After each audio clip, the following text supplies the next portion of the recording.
Black Star Network is here. Hold no punches. I'm real revolutionary right now. Support this man, Black Media. He makes sure that our stories are told. Thank you for being the voice of Black America, Roland. Stay black. I love y'all. All momentum we have now, we have to keep this going. The video looks phenomenal. See, this difference between Black Star Network and Black-owned media and something like CNN. You can't be Black-owned media and be scared. It's time to be smart.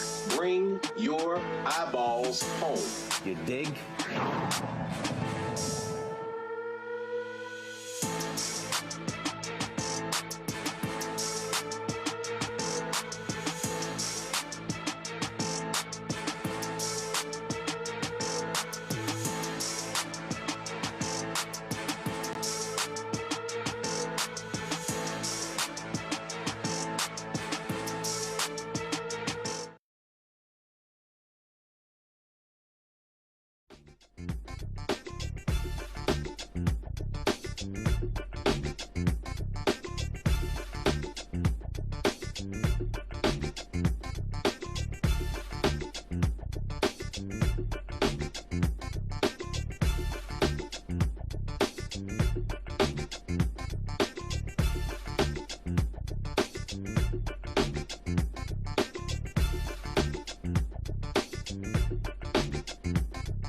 Folks, today is Friday, May 22nd, 2026. Coming up on Roland Martin Unfiltered, streaming live on the Black Star Network. Monday marks the 6th anniversary of the murder of George Floyd. Congressman Glen Ivey will join us to talk about him reintroducing the George Floyd Policing Act. Also on today's show, Congresswoman Debbie Wasserman-Schultz coming under fire from Black Democrats in Florida when she files to run in a seat that they say African Americans should be running in. Also, we will hear from Congressman Emanuel Cleaver about having his seat in Missouri being gerrymandered by Republicans. Congressman Jim Clyburn joins us to talk about South Carolina trying to do the exact same thing to him and his message for 18 to 39-year-old voters. We'll also talk to Xavier Becerra, who's running for governor of California, plus Texas State Representative James Talarico running for the United States Senate in Texas. Jam-packed show. It's time to... Plus, also, we mourn the loss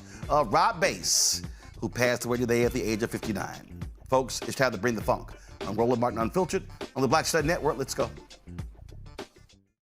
Whatever the piss, he's on it. Whatever it is, he's got the scoop, the fact, the find.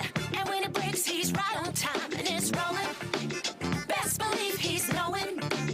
Putting it down from sports to news to politics. With entertainment just for kicks, he's rolling.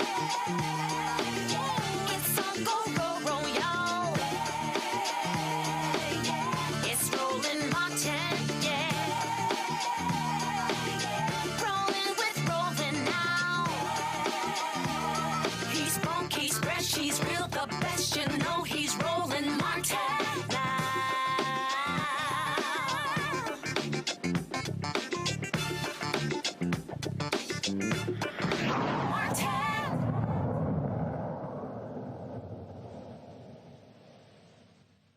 Folks, Monday will be the 6th anniversary since George Floyd was murdered in Minneapolis. Congressman Glen Ivey is reintroducing the George Floyd Justice Policing Act. He joins us right now. I'm glad to have you on the show, Congressman Ivey. Bottom line is, listen, it passed the House. When Democrats had control of the House, it died in the Senate. You're reintroducing it, but Republicans control the House and the Senate. Why? Well, we want to keep pushing it. I think it's needed now more than ever. Certainly the issues that led to George Floyd's death are still here. And anybody who was watching what ICE was doing in Minneapolis saw that it's still alive and doing horrible things there as well. I've been doing a tour today with Keith Ellison, the Attorney General of Minnesota. They moved forward with one of the cases there in Minnesota already, but there's still going to be challenges moving forward in federal courts that states will have to bring state charges and move forward there. I think we need to address these concerns and the laws that, as it was passed, in the previous two Congresses, those laws are needed now more than ever. Plus, you also have conservatives who still want Derek Chauvin to be pardoned after being convicted on the federal level. Your thoughts on that? Yeah, I mean, one of the good things about moving forward at the state level, which I think is what's going to have to happen in Minnesota, is that if they get convicted, even if it's moved to federal court, it'll still be under state law. So Trump won't be able to give away one of those pardons like he did with the January 6th insurrectionists. They'll have to serve out the sentence, just like Chauvin's going to have to do. So I think it's important to make sure we move forward. Big point to make sure we remember, though, with respect to what's going on in Minnesota. The Department of Justice has been withholding the evidence in the shootings of Good and Preddy. I led a letter with 57 other members of Congress pushing for the Department of Justice to release that evidence so they can share it and get access to it.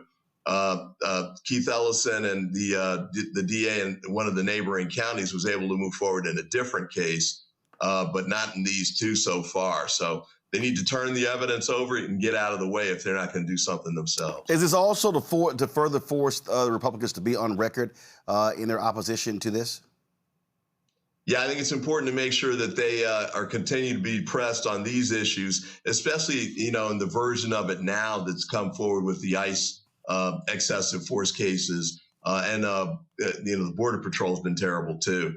And so, I think for a lot of Americans, they saw, Derek Chauvin get convicted and the like. But, you had an unarmed white woman get shot in the face in Minneapolis. And then to the extent you saw the video with respect to the Preddy killing, that's a white man who'd been disarmed, forced to the ground, and he was shot 10 times.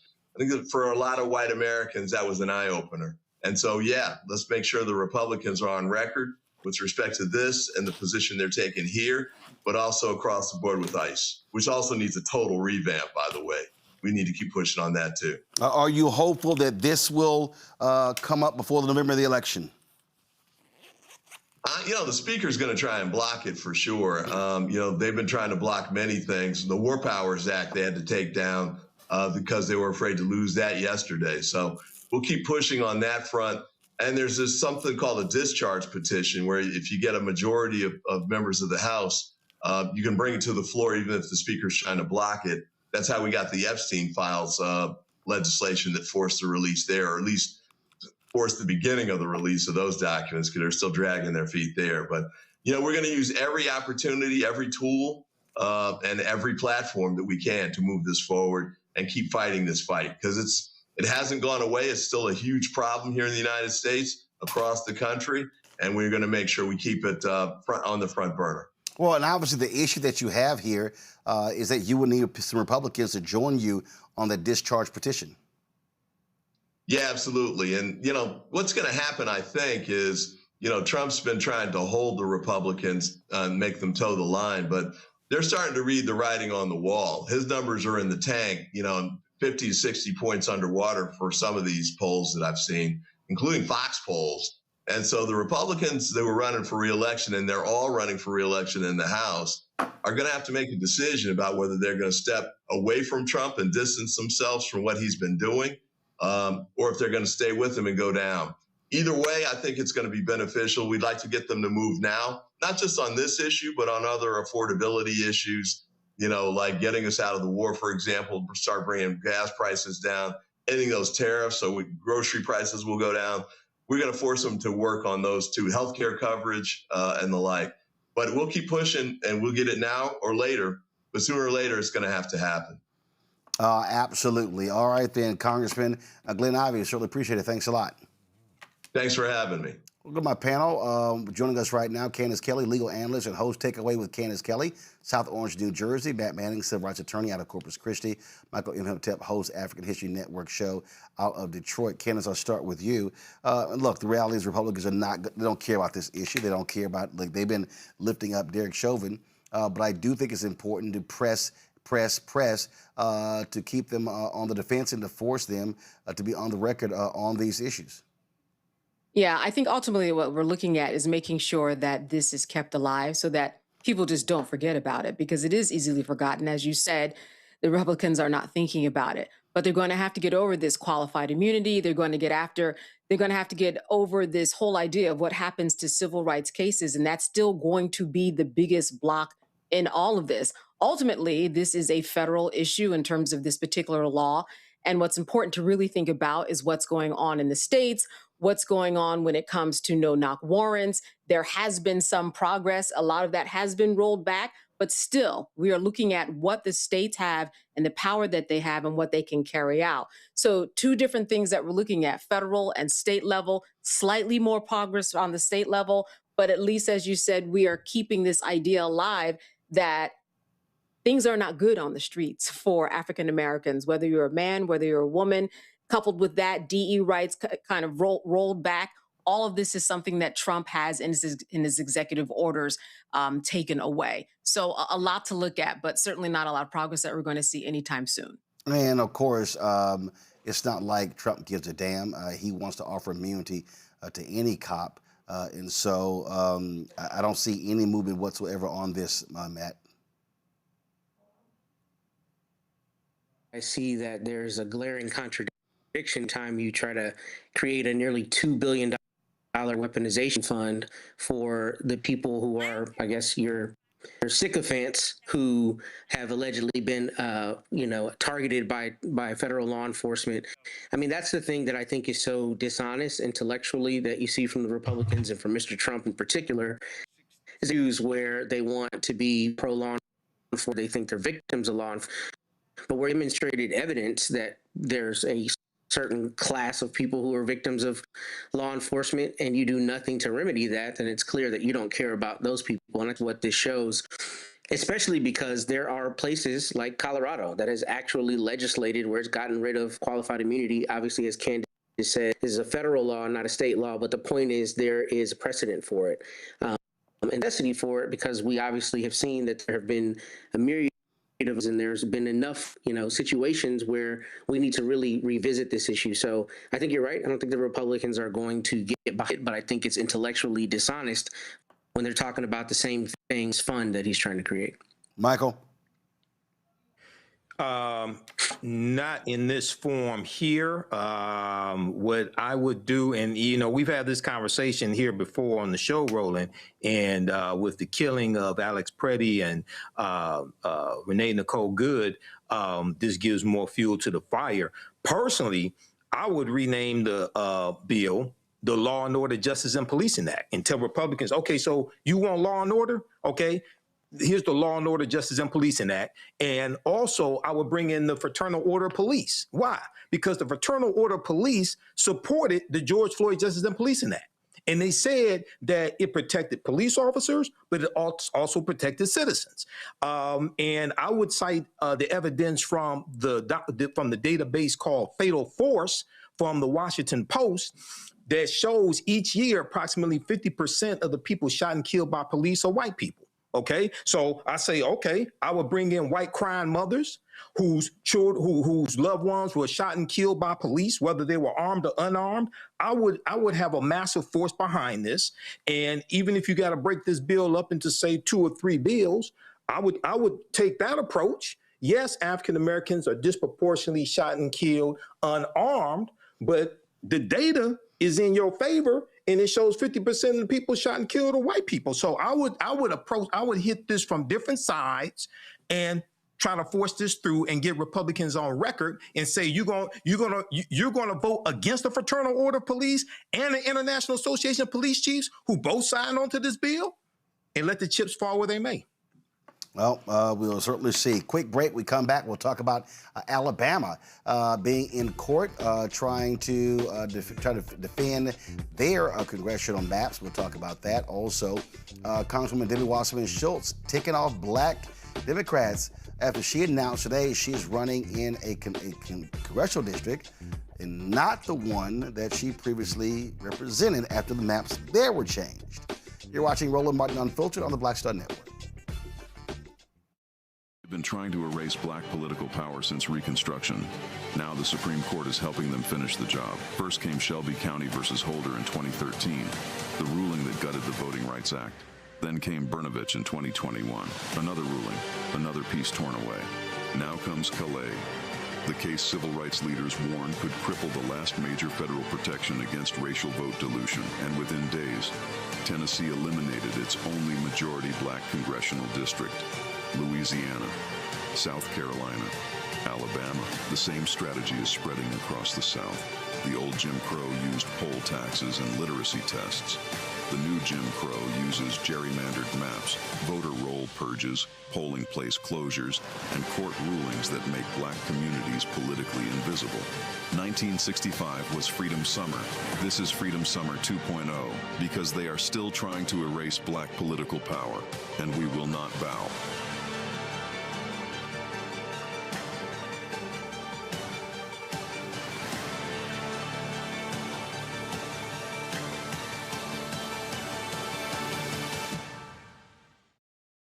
Hey everybody, I'm T.D. Jakes, and I want to encourage you to watch Roland Martin Unfiltered. It'll blow your mind.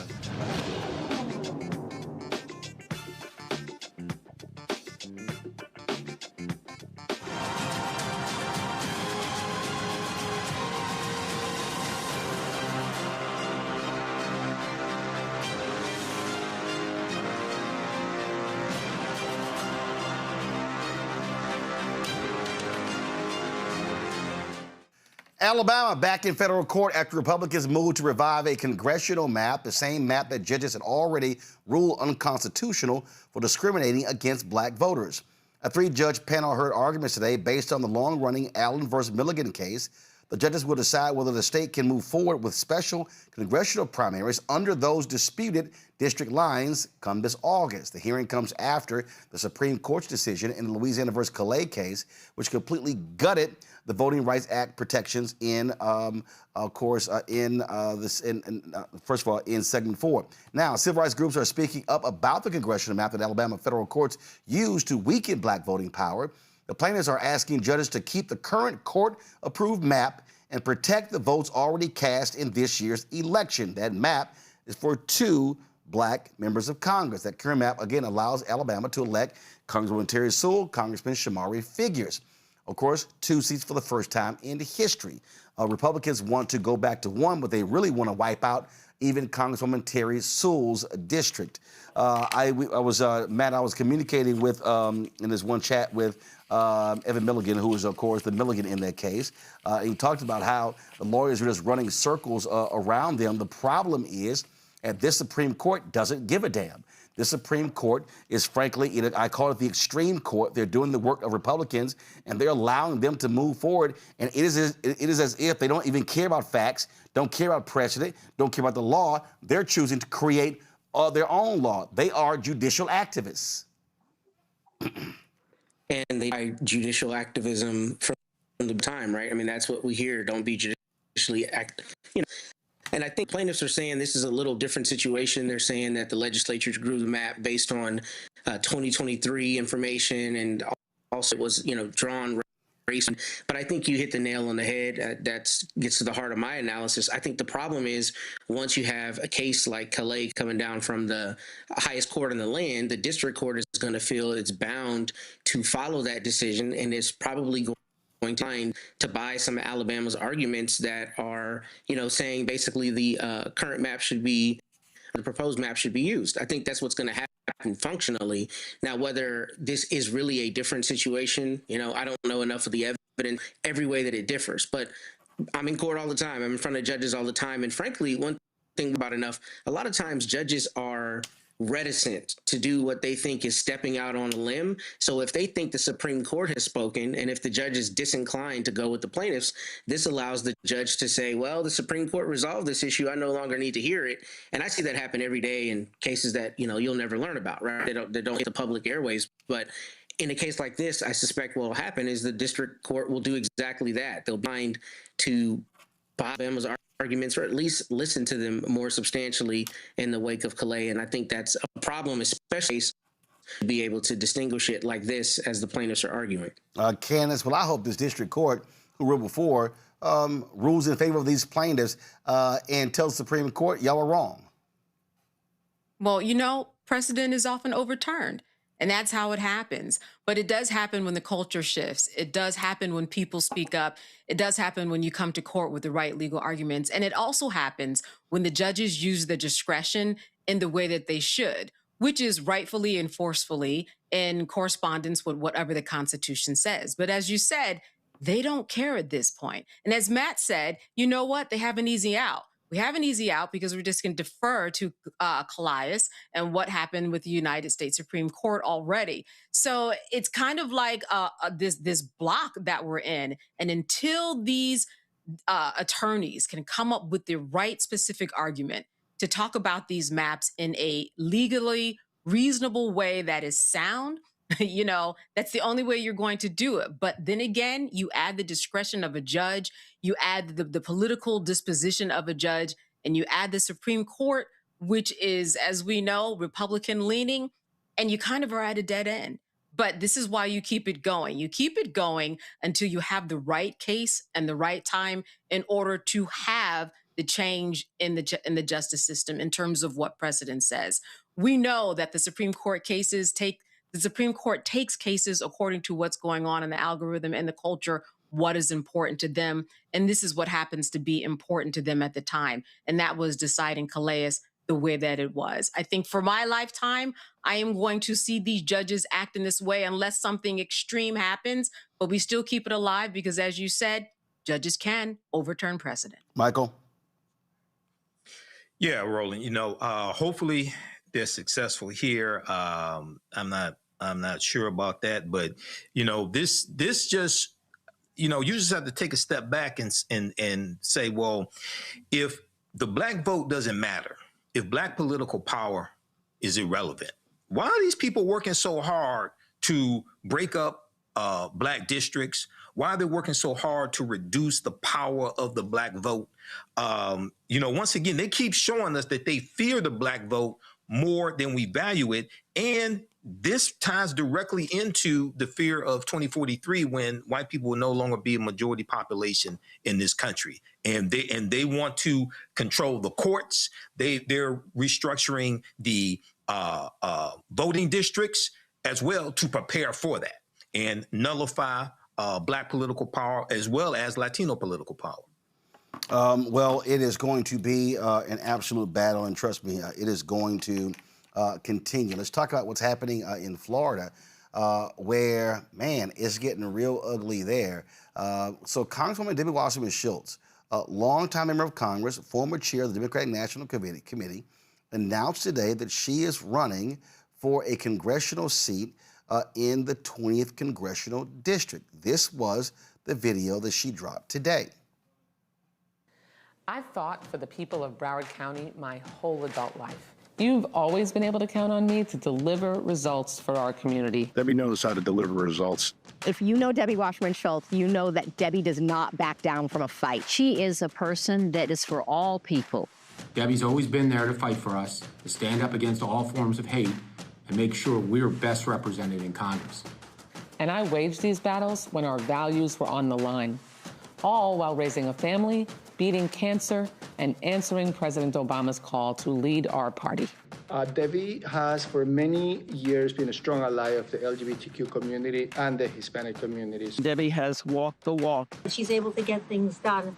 And in a country where unity has become a real problem and that no one does that, she's a rare person. Today, I'm announcing my candidacy for re-election in Congressional District 20.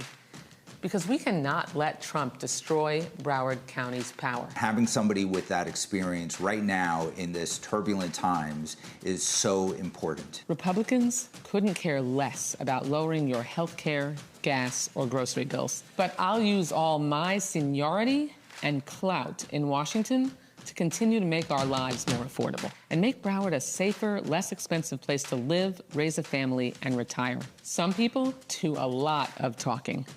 I work hard to deliver results. We can do this together. Doesn't matter what the issue is, Debbie Wasserman Schultz delivers. Her authenticity, her connection to the community. She stands up for our country. She tells it like it is. We need strength. We need experience, and Debbie Wasserman Schultz is that person. She has humanity, she has experience, she has honor, and she has vision. I'm telling you, folks, get her elected. We do not want to lose Debbie Wasserman Schultz.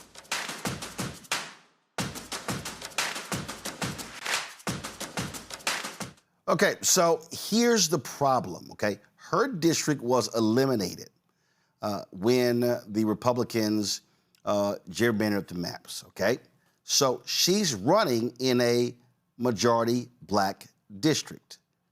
Now, this has led to a whole lot of pissed off folks. In fact, the Florida Legislative Black Caucus dropped this statement today. The Florida Legislative Black Caucus is compelled to address Congresswoman Debbie Wasserman Schultz's recent announcement regarding her candidacy in Florida's Congressional District 20, a district with a rich history of black representation. For generations, black Floridians have fought tirelessly for the right to vote and for that vote to result in meaningful representation. This fight has not been easy, marked by sacrifice, organizing, and the courage to overcome various forms of racial discrimination and exclusion. Today, as we face a crucial juncture in our history, we must reaffirm our commitment to protecting the political power of black communities. With only 2 remaining black access congressional districts in Florida, the significance of representation in District 20 cannot be overstated. This district was established to remedy decades of racial exclusion and to ensure that black communities have the opportunity to elect leaders who truly reflect their experiences and needs. Congresswoman Wasserman Schultz's decision to pursue re-election in this historically black district, despite explicit requests from the black community to seek candidacy in a neighboring district, is disheartening. Prior to her announcement, Chair of the Florida Legislative Black Caucus, Representative Felicia Robinson, sought a meeting to discuss these pressing concerns. The absence of that dialogue demonstrates a lack of respect and engagement with the very constituents who are most affected by her candidacy. This is more than a political issue. It is a pressing voting rights and civil rights issue. The residents of District 20 deserve transparency, engagement, and a genuine commitment to listening. Building trust with black leaders and constituents should be paramount for anyone seeking to represent a majority black district. Unfortunately, the actions taken by Congresswoman Wasserman Schultz suggest a failure to prioritize these essential values, perpetuating a narrative of performative allyship rather than meaningful connection. As the Florida Legislative Black Caucus, we are dedicated to preserving the hard-fought gains made in securing voting rights and representation for black Floridians. We will continue our efforts to educate communities about the importance of fair representation and to advocate for the protection of black access districts. We call on all Floridians to stay informed, engaged, and committed to the principles of fair representation and equal political opportunity. Preserving black political voice is not only about honoring our history, it is about ensuring a future where every voice is heard and valued. Michael, is she right or wrong? Oh, I think she's. Is who right or wrong? From the statement, I think the statement is right. I said she, Debbie Wasserman Schultz. Okay. Okay. No, I disagree with Debbie Wasserman Schultz. And I think so. Let's look at what happened in Tennessee, Roland. The district was the only black majority district was redrawn, represented by Representative Cohen, and he decided not to run for re-election. Okay, so I think she should do the same thing here. This should be the African Americans should be able to choose a representative, and I would say an African American representative. I think she should do the same thing and not run. And looking at the piece from the New York Times, you know, everybody from black Democrats to Uncle Luke, Luther Campbell, are calling her out for this. Luther Campbell is quoted in the article from the New York Times as well. So this is another example of going back to your show yesterday and Greg Carr talking about using the Democratic Party as a delivery system. I totally agree with that. Agree with him on that. We have to use them as a tool and watch out for snakes like Debbie Wasserman Schultz. Candace. You know what I say? Let her run. You know why? One, she has the right to run. Number two, this is exactly what the Republicans are going to say. That isn't fair. Oh, you can't use race to say anything about anybody who's running for a candidacy. They would not be 100% wrong. Blacks have the right to run in other districts, right? But they want to run in this 20th because it is advantageous for them and they're representing their people and the history of the people. What we need to learn from this, I think, perhaps in this, though we know she's got more money, she's got recognition. What do we do when someone runs? This will be a good test. to figure this out, because this is going to happen again. You just have to live in the state, right? From what I understand, Roland, correct me if I'm wrong, but you can run in any district that you want. In terms of the prerequisite of living in the state, that's all you need. She chose one that would be advantageous to her. There are several other African Americans that are running. Again, like I said, she's got more money, but let's see where the chips fall. And let us use this as kind of a roadmap as to what is to come in other districts, not just in Florida, but across the country, because this is what we are going to see pop up over and over again. What do you do when this happens? This actually is a good test case. Let's see. But to tell her flat out, I can make the argument on either side, but since you asked, is this fair for her? Was it right that she do this? For her, I would say, why not?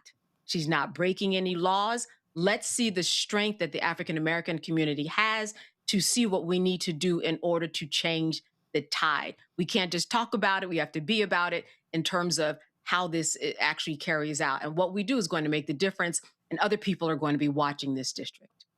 Matt? So I kind of agree with both Michael and Candace, and I think there's some things in the statement that indicate to me it's a larger issue than just where she decided to run. So I don't understand why Congresswoman Wasserman Schultz would choose not to have this dialogue, because it stands to reason, to Candace's point, if she's entitled to run wherever she wants to run, this is where she's chosen to run, she should go sit with the people that she knows are going to feel some kind of way about her running in that district, speak directly to them, and then if she still decides to run, they can't say she didn't meet with them. I think not meeting with them looks like there's something shady going on, and I think there was some language in there talking about performative allyship. This is precisely the kind of thing that looks performative when you invoke Mr. Obama's name, or President Obama's name, but instead you don't go sit down with the people that you know will be materially affected by you running in that district. However, by the same token, I don't put it past any politico to do what they can to ensure their political survival. And I think if you've been the Democratic Party chairman, it shouldn't really be a surprise to anyone that she's going to do whatever's in her best, perceived political interest.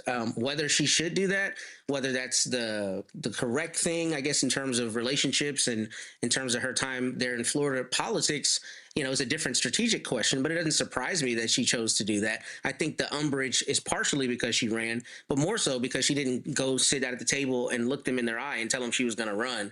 And I think she's entitled to run, but I also think, if you're truly about the mission of supporting Black people who are running and making sure that people have representation that looks like them, then maybe you have a moral duty to not run. But again, she's a politico, and I don't expect a politico to act really in anyone's best interest but their own. And I think this shows that this is what she thinks that is.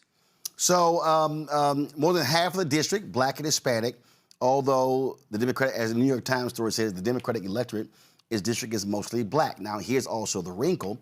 Most of this district had been represented by Congresswoman Sheila Sherfless McCormick. She, of course, resigned from office after she was about to be expelled as a result of being indicted on a criminal charge of embezzling $5 million in federal disaster aid. Now, there are a number, as I said, there are a number of African Americans who are running for this particular seat. And what you have heard from people say, listen, this is about why not go somewhere else? Why not go to one of those competing districts? And this is really the challenge that you're going to see. In a moment, we're going to hear from Congressman Emanuel Cleaver, who had his district gerrymandered. He made it clear he is going to run in another seat. In Memphis, when they got rid of that district, Congressman Steve Cohen announced he was going to retire as opposed to run for one of the other districts in South Carolina. They're looking to get rid of Congressman Jim Clyburn's seat. He says no matter what they do, he is going to run. And so this here is an issue that they want to see. I remember in Texas when the Republicans did their gerrymander back in 2003, they targeted white Democrats and they wiped out the district of Congressman Martin Frost. And also in Houston, they created another Black district. That district was eventually, that particular seat was originally won by Congressman Al Green. And the whole goal was to force white incumbents to run against a Black candidate. So this is also part of this whole game that the Republicans are looking to do by pitting white white Democrats against black Democrats, and that's what's going on here. So it's going to be interesting to see what happens in Florida moving forward when it comes to this particular seat. Hold tight 1 second. We're going to go to a break. We come back more on Roland Martin Unfiltered. But before I go, let me ask you this question. If you're on Medicare or about to be, the system is not set up to work for you. Too much fine print, too many plans, and too many people making money off of your confusion. And look, we're used to this. We're no stranger to systems that don't have our best interests at heart. But we don't have to accept it when it comes to Medicare. That's why I'm telling you about Chapter. Their advisors are independent and honest. In fact, they're the only Medicare advisors that compare every plan nationwide. And they're focused on one thing, what actually works for you. If there's a better plan out there, they'll find it for you. If you're already in the right one, they'll tell you that's the good one to stay in. No games. Just last year, people who switched from Chapter saved an average of $1,100. Let me say it again. They save an average of $1,100. Folks, all it takes is 20 minutes, and you'll talk with a real person. It is completely free. So give Chapter a call at 724-264-8281, 724-264-8281. All right, folks, don't forget, if you want to support us here, Roland Martin Unfiltered, join our Bring the Funk fan club. If you want to give via Cash App, use a Stripe QR code. You see it right here. If you're listening, go to blackstarnetwork.com. That's also for credit cards, checks, and money order. Make it payable to Roland Martin Unfiltered. If y'all, and again, I'm sitting here, y'all, with your checks. Yes, I'm having to see, y'all can see right here, I'm signing the back of them because I got to do a mobile deposit. So if y'all see checks and money orders, I'm sitting here doing it, literally doing the show. If y'all want to support us, checks and money order. Make it payable to Roland Martin Unfiltered, P.O. Box 57196, Washington, D.C. 2003 70196. PayPal, R. Martin Unfiltered, Venmo, RM Unfiltered, Zelle. Roland at RolandSMartin.com, Roland at RolandMartinUnfiltered.com. Back in a moment. With medicine and science under attack, I want to keep you and your family informed and healthy. I'm Dr. Ebony Hilton, and I knew at the age of 8 that I wanted to be a doctor. So I studied hard and became the first African-American female anesthesiologist hired at the Medical University of South Carolina since its opening in 1824.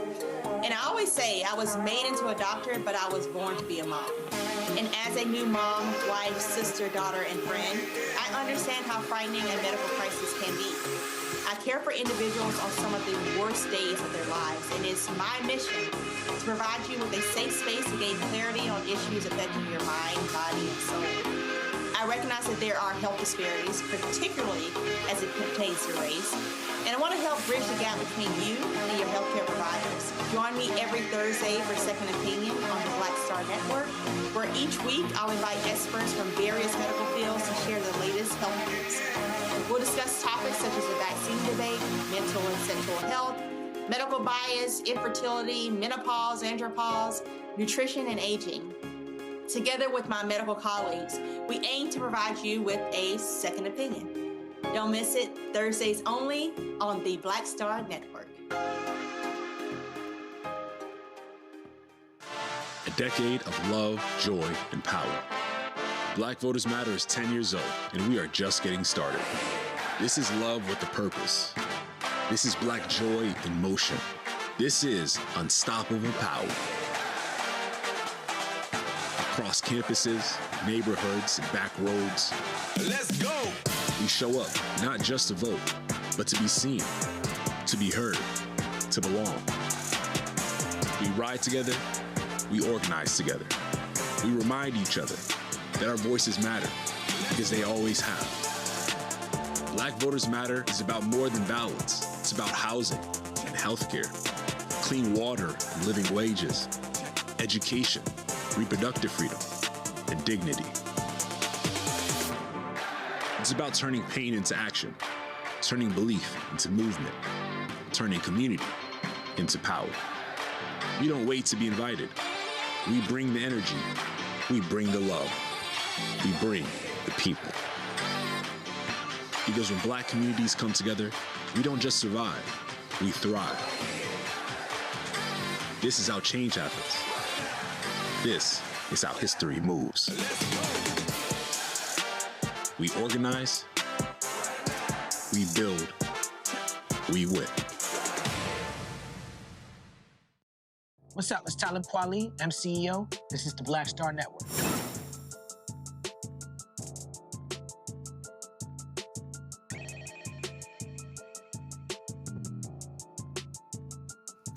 You know, it's quite interesting that a lot of attention has been focused in the last several days over the NAACP's call for black athletes and others who attend certain schools in certain states to not go to those schools and go to the others. There are a lot of people who've been commenting on social media saying, oh my God, this is not right. It's unfair to those young men. We should not be asking young people to do these things. And I don't really understand the argument. I've heard some people talk about, we need to allow them to secure the bag.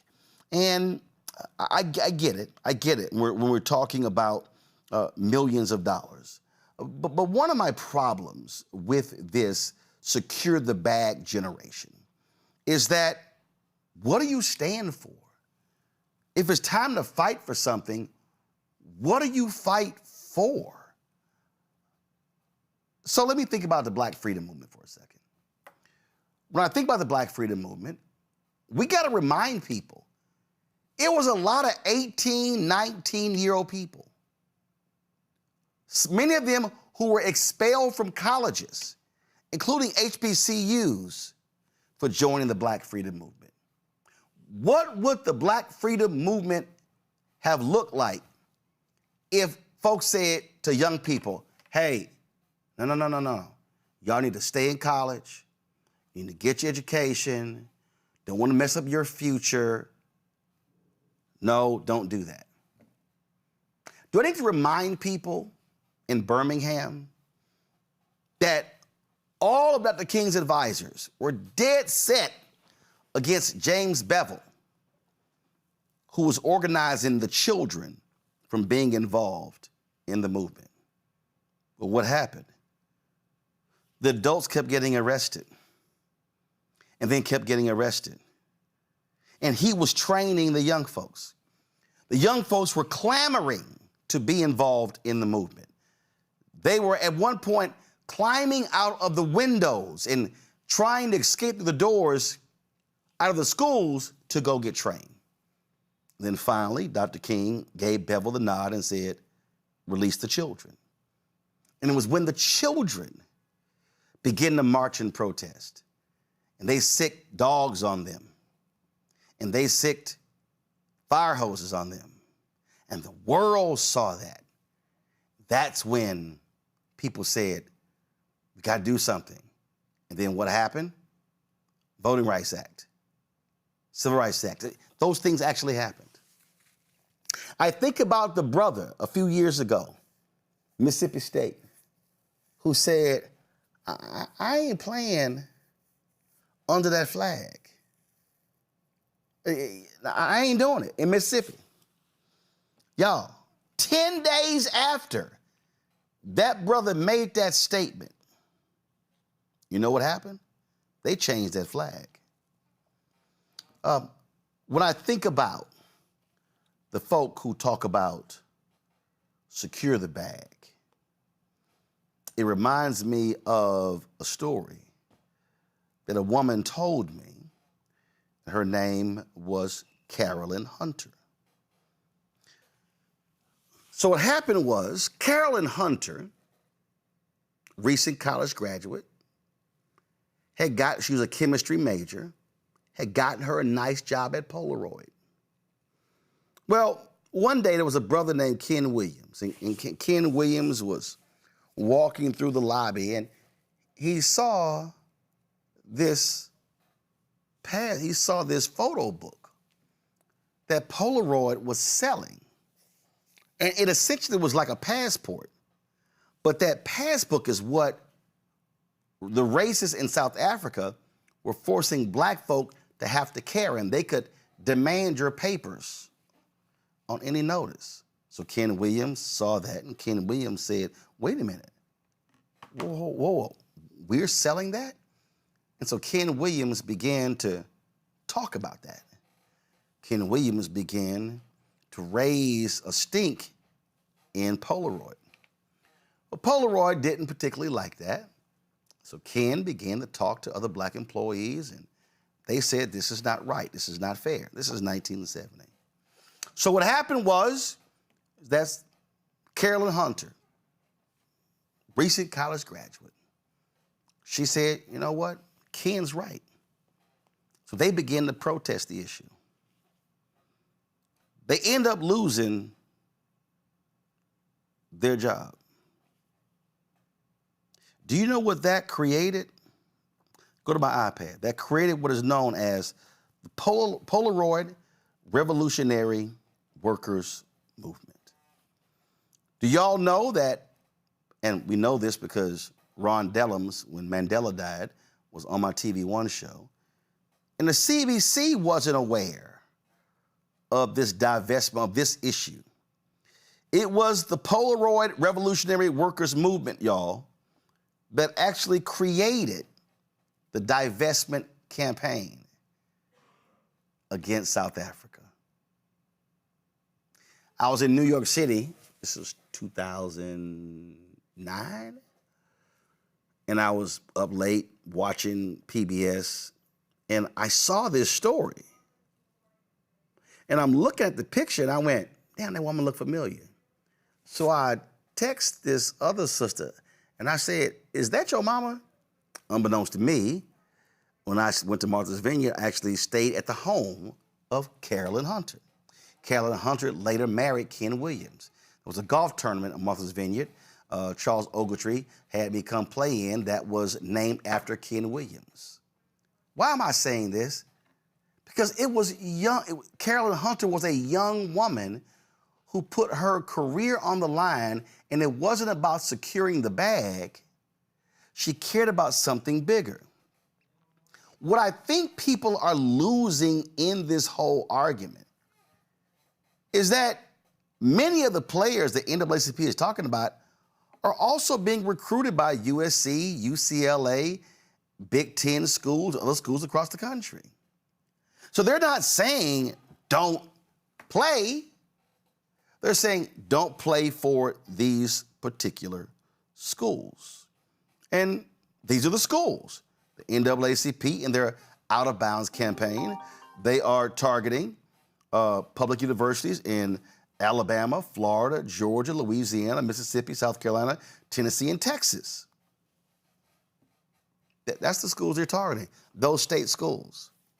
So it's very interesting to me to see people who are so mad, so upset, so angry, calling the NAACP out, y'all wrong for doing this, and those young people, look at all the money they can make.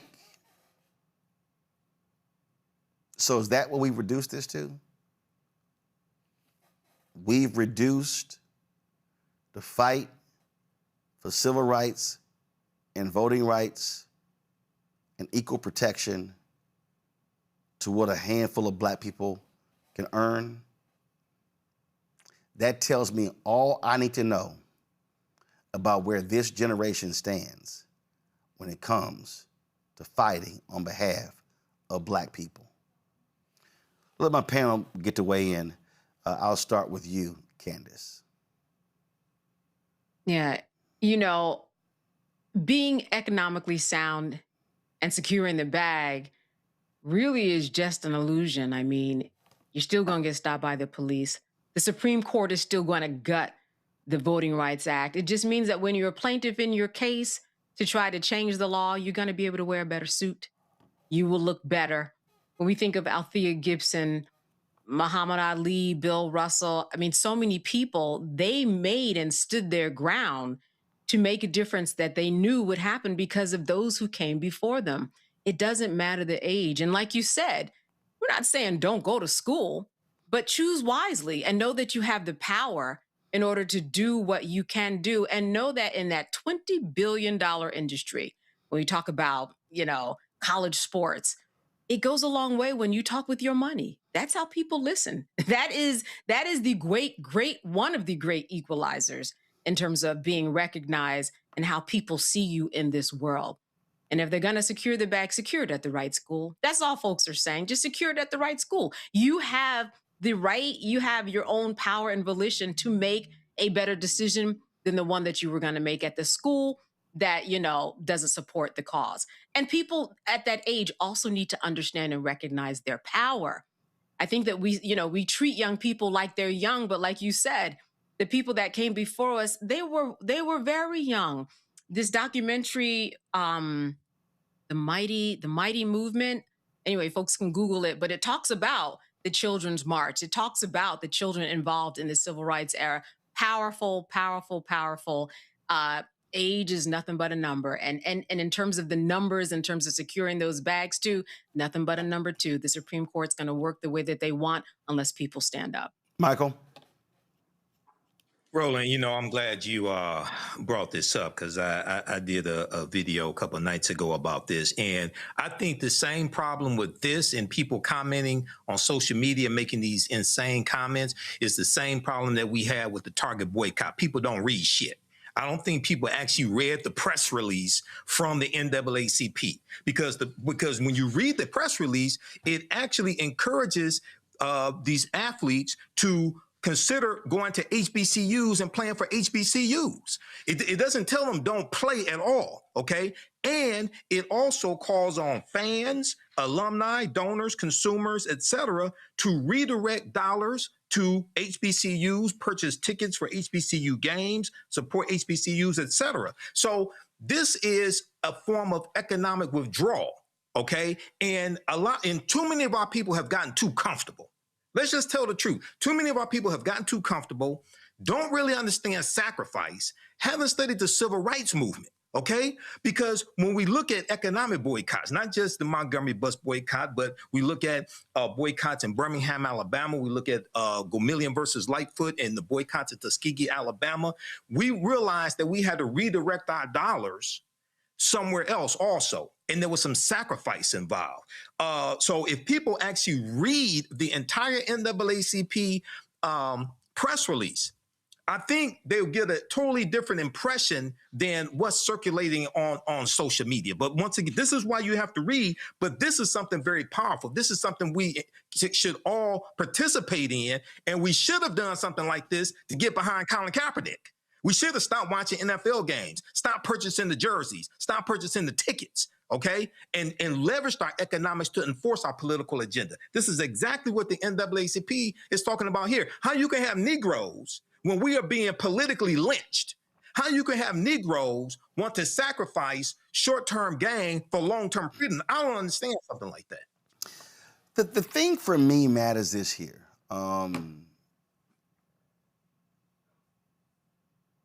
It would be great if, let's say, the ESPN top 300 said, yo, we out. But let's say 5 or 10 chose to do so. The whole point of this is to create a reaction among these lawmakers. I go back to Mississippi State. I go back to what happened when that brother said, you know what? I'm uncomfortable playing under this flag. And when he tweeted that, this was one brother. This was one black man. This was one football player. When that brother said, you know what, yeah, I ain't comfortable doing this. You know what happened, Matt? Several other players say, you know what, bro? I'm uncomfortable too. And you know what then happened? Those white coaches. And white coaches were like, I better get behind my player. Then the white coaches went to them white conservative lawmakers and they said, say, man, I need y'all to know this gonna be a problem.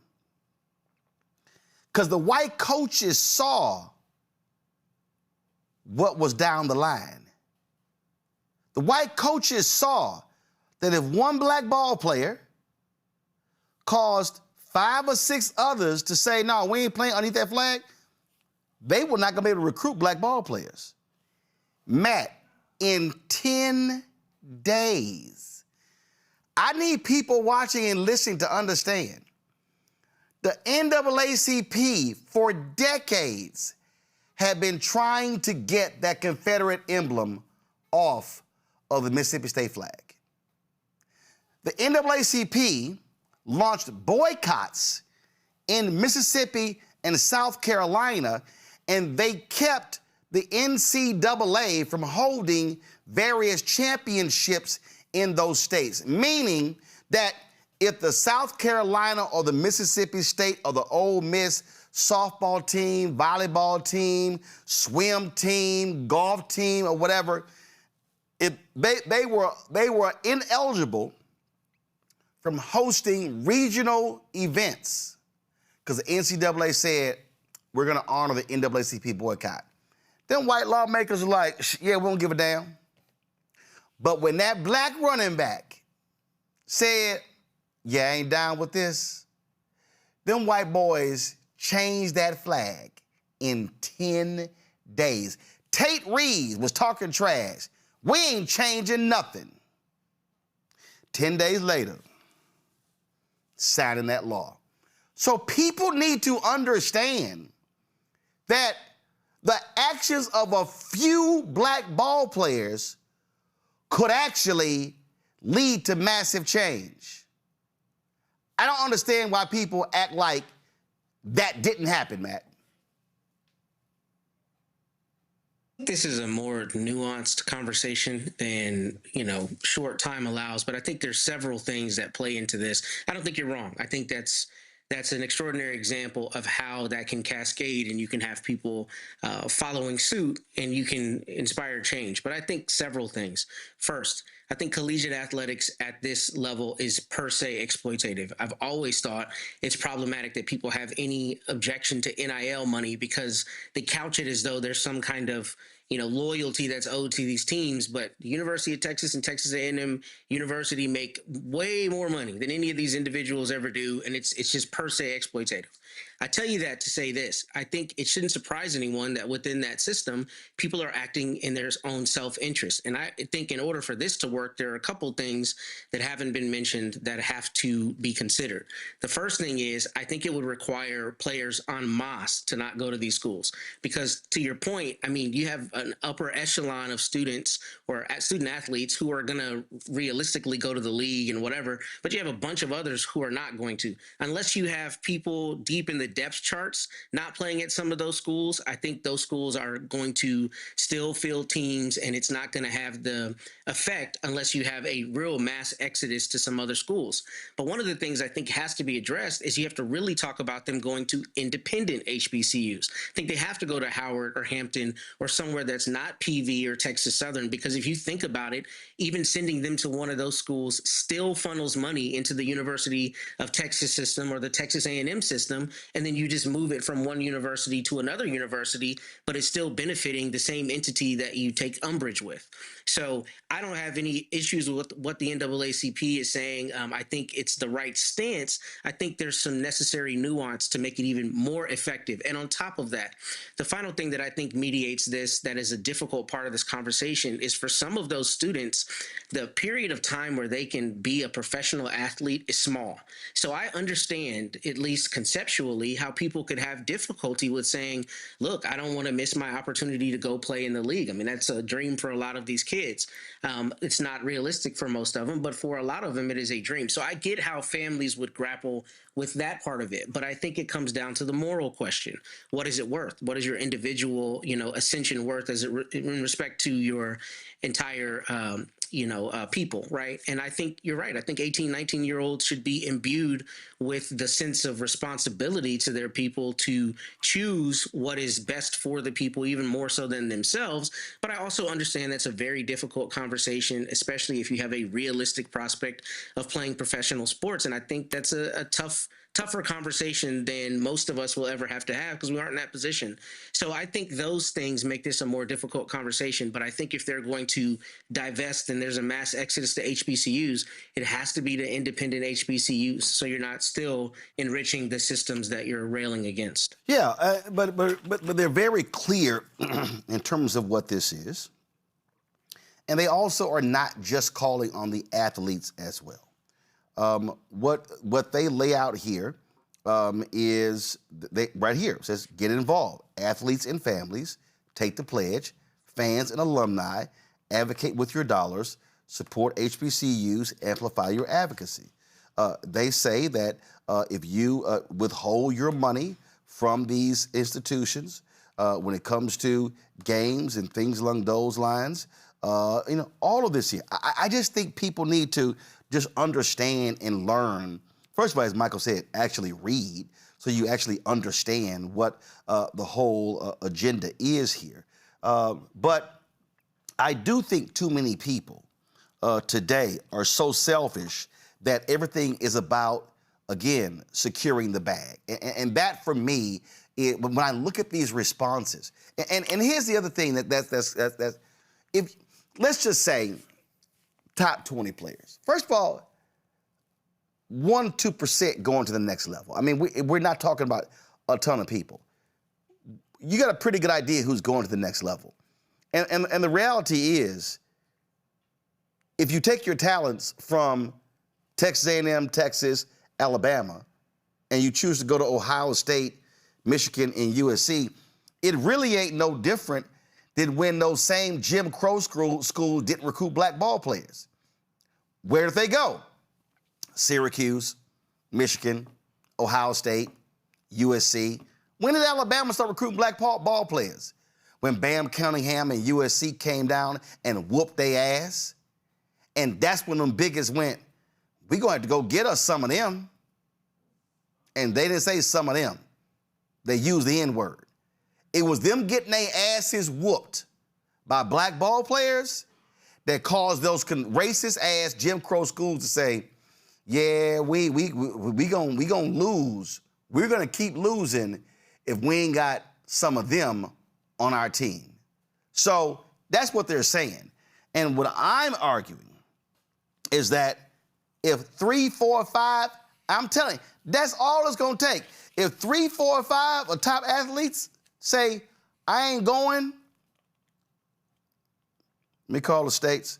If they said, I'm not going to any of these schools in Alabama, Florida, Georgia, Louisiana, Mississippi, South Carolina, Tennessee, and Texas, I can guarantee you those white Republican legislators are going to be shaking in their boots because, y'all, there's a big difference between having a whole football team of white boys and you going 7-6 and having a lot of brothers on your team and you going 10-1 or 9-2. That's a lot of millions, a lot of zeros you lose. Trust me, that would get their attention. Let me thank Matt, Candace, and Michael being on today's show. I appreciate all three of y'all here. Y'all, congratulations. Matt now think he's grown because apparently Matt turned 40. So he can stop all that bullshit about how young he is. Oh, I'm the youngest. Oh, I'm young. It's sort of like the preacher. The preacher, once he turned 40, he can't preach youth revivals anymore. That's gone. That's gone. So, Matt, be happy you turned 40. Go and take your prostate exam and go and take your colon exam because you now in that category. Folks, the show is not over. Show is not over at all. I'm done with the panel. I just want to tell them thanks a lot. But we got a lot more left on the show. We've got Xavier Becerra is going to be on the show, running for governor of California. Coming up next, we're going to hear from Congressman Emanuel Cleaver. We also have my interview with Congressman Jim Clyburn, State Representative James Talarico. I may not get to all of those today. Also, I got some breaking news to share with you as well. So let's do this here right now. Let's hear, I talked to Congressman Emanuel Cleaver of Kansas City about Republicans gerrymandering his seat. And so here's our conversation. Congressman Cleaver, glad to have you here. Bottom line is this here. You are one of the victims of the Republicans' racial gerrymandering. In Missouri, they wiped out your congressional seat in the Kansas City area. Just your thoughts on what is happening after Donald Trump has mandated that Texas Republicans get him 5 seats. Well, after that, after going to Texas, the president then zeroed in on Governor Kehoe up in Missouri where I live, and Kansas City in particular, that I represent in Congress and represented the city as its mayor for 8 years. And they were told to do a special session, which they did immediately at the request of the governor. And the only thing on the agenda for the recess elimination was the 5th Congressional District. Let's figure out how we can take that district without jeopardizing any of the non-African-American districts. There are 2 in our state, St. Louis, represented by Wesley Bell, used to be represented by Lacey Clay, and before that, his dad. And then, of course, Kansas City, Missouri, which is not a majority Black district. It has never been that way. We have probably 18 to 20% African American in the district. But what they've done is it's taken the 5th district all the way out into the Ozarks and Missouri and all the way near the University of Missouri. They didn't go too close because they didn't want the students there to be able to vote for me. You get not only at MU, but we have a large number of African-American students at Lincoln University, which is also nearby. So they took great care to make sure that none of those students who tend to vote for liberal candidates and African-Americans, it doesn't matter with them, a lot less than their parents and grandparents. And so they did what they wanted, which was to come in and do it, and the Missouri General Assembly approved it. And I think it's horrible. It's in some cases bigoted. I think that they are trying to do illegally and immorally, from my vantage point, what they could not do in terms of pure politics. They had not been able to move me at all from the seat I've held for 20 years, even though they went after it every 2 years. And so they're going to have to win it again, because we're clearly not going to lay down and let them just take the seat. If that's what they're expecting, as Jim Clyburn and I talked about the day before yesterday, if they're expecting that in Kansas City, maybe they're expecting that in South Carolina, but that's not what they're going to get. To that particular point there, what we often see is when these actions are taking, candidates say, oh, I'm not going to run. And I've never understood that. I've always believed that, all right, you change the district. I would rather go down fighting than to voluntarily give up. And I say, man, go to those new voters, make the appeal, and say and challenge whoever's running to present an agenda. Yeah, Jim Clyburn and I both that's exactly what we're going to do. And I reminded one of my colleagues that Jesse Jackson came to Missouri and tried desperately to get people, when he was running for president, to zero in on him as a candidate. And he did get their attention. And farmers in Missouri were actually involved in a 2 or 3 mile caravan coming from one of the rural areas into Kansas City. And they were in their tractors and trucks and pickups, led by Jesse Lewis Jackson. And so we know that if we talk about the issues and support the issues that they're interested in, that they're going to listen. And I think it's just a pity that some people are not going to fight. I have a colleague from the state of Tennessee who just said, I'm out. I think he has represented his district involving Memphis quite well, with somewhere close to a 98% voting record with the NAACP, Urban League, and organized labor. I mean, you don't get too much better than that, no matter what your color. So what you just spoke to me a few moments ago is exactly where I am. I can't speak for Jim Clyburn, but I can tell you that that's exactly where he is. This really is a moment that requires fighters. What we're seeing is the largest attack on Black political power since Reconstruction, and I just fundamentally believe that this is a moment where people are looking for folks who are going to fight, who are going to do battle, and also, when we were there in Montgomery, broadcasting the kickoff there for Freedom Summer 2026, Freedom Fall, and this really is the moment for Black voters across Missouri, definitely Black voters in Kansas City, across Missouri, across the South in this country, to have the largest Black voter mobilization since the 1965 Voting Rights Act, because what these folks are trying to implement is not just a Republican agenda. They are trying to implement a massive anti-Black agenda. Yes, no question about it. And I think they're proud of themselves. They've been waiting for an opportunity like this.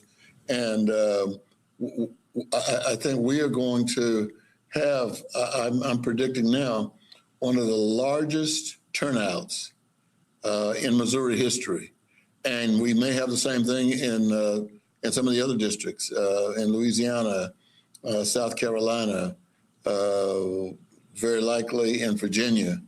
I mean, we're going to see people now resorting to the kinds of things we did when I grew up in SCLC during the 1970s. And that is people went out and stood in the cold or the rain, whatever they had to do to vote. And I think we're going to see that. What my experience is that people are angry. And the poll we took in Missouri shows that neither whites nor Republicans, Democrats, vegetarians, pescatarians, everybody in the state of Missouri in large numbers oppose the mid-decade redistricting. They think it's unfair and it's not right. And we're going to have a turnout. My goal would be to come on the Roland Martin show and talk to you about this huge turnout that we had after the election, because I think things are coming together. A large number of the ministers and now the CBC are asking Black athletes not to sign letters of intent to go to the SEC schools. They can go to, the Big Ten, go to Michigan State, USC, Oregon, some football powerhouses. But if you look at the SEC schools, and then you look at where the attempt is being made to silence Black elected officials, there's one and the same. LSU, Auburn, Alabama, Mississippi, Florida, and it goes actually over into Texas. That's not SEC necessarily, but they're saying don't go there. And we're having athletes responding now to the call by the minority leaders, Hakeem Jeffries. When we had our press conference, we had athletes from Washington, D.C. standing with us who are at Georgetown and who are at Maryland. They're saying we're going to join in allegiance with our brothers and sisters who live in the SEC area. There are a lot of other schools, East Coast, West Coast, North Coast, where people can go. And I think this giant may have been awakened at a level that I haven't seen since the 1970s. What specifically are you and your campaign going to do to really target those 18 to 39? When I look at the exit polls out of Georgia, they represented 9% of folks who voted. Millennials, Gen Z are the largest demographic. They're larger than baby boomers. They're larger than Gen X. And they really have got to be touched and activated, because when we talk about these policies, look, they're the ones who are going to be impacted, okay? And not you, not me. And so they really need to be engaged. And I've said that when it comes to black turnout, the baseline, the bottom, the minimum should be 70% of eligible black voters. We cannot get to that relying just on folks who are 40 plus. It really, especially 65 plus, and those folks 50 to 64. It is going to require black voters 18 to 39 to turn out in big numbers. Yeah, my children would agree with you 100% and more. In fact, they had a conversation with me about that this past week, and they did say to me, they said, "Look, your online presence has to change. This is not going to be the 50-year-olds upward in this race who are going to pick the next member of Congress." And they said it's going to be us.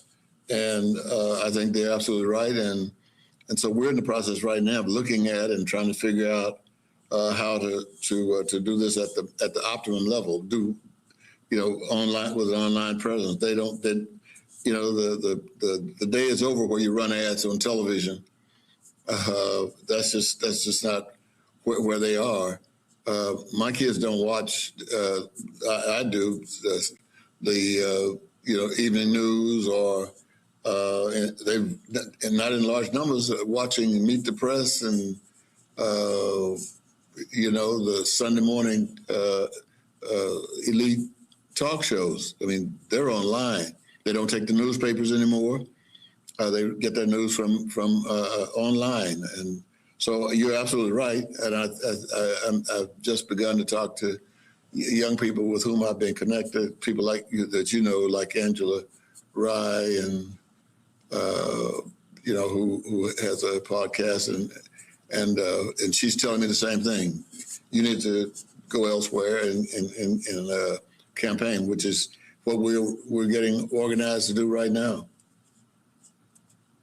Well, this is going to be a critical year.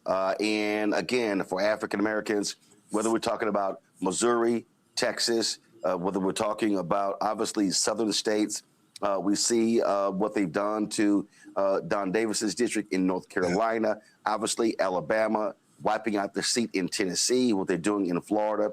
And so what I continually say to African Americans, the only response that we have is to have an overwhelming presence at the ballot box and destroy those folks who are trying to destroy black institutions. You just said it better than I could, Reverend. Well, good luck in the campaign, and we certainly appreciate you joining us, Brad. Thanks a lot. Good to be with you. Blessings. Folks, going to a quick break. We come back, we'll talk with one of the candidates running for governor of California. You're watching Roland Martin Unfiltered on the Black Star Network. I'm Brittany Noble, Midwest-born, HBCU educated with experience in newsrooms across the country. Well, I've teamed up with Roland Martin to bring to you The Breakdown. This isn't just news. It's our stories, our voice, our community. Join me for The Breakdown, Monday through Friday at midday, only on the Black Star Network. Hi, I'm Swain Cash, Basketball Hall of Famer, and you're watching Black Star Network.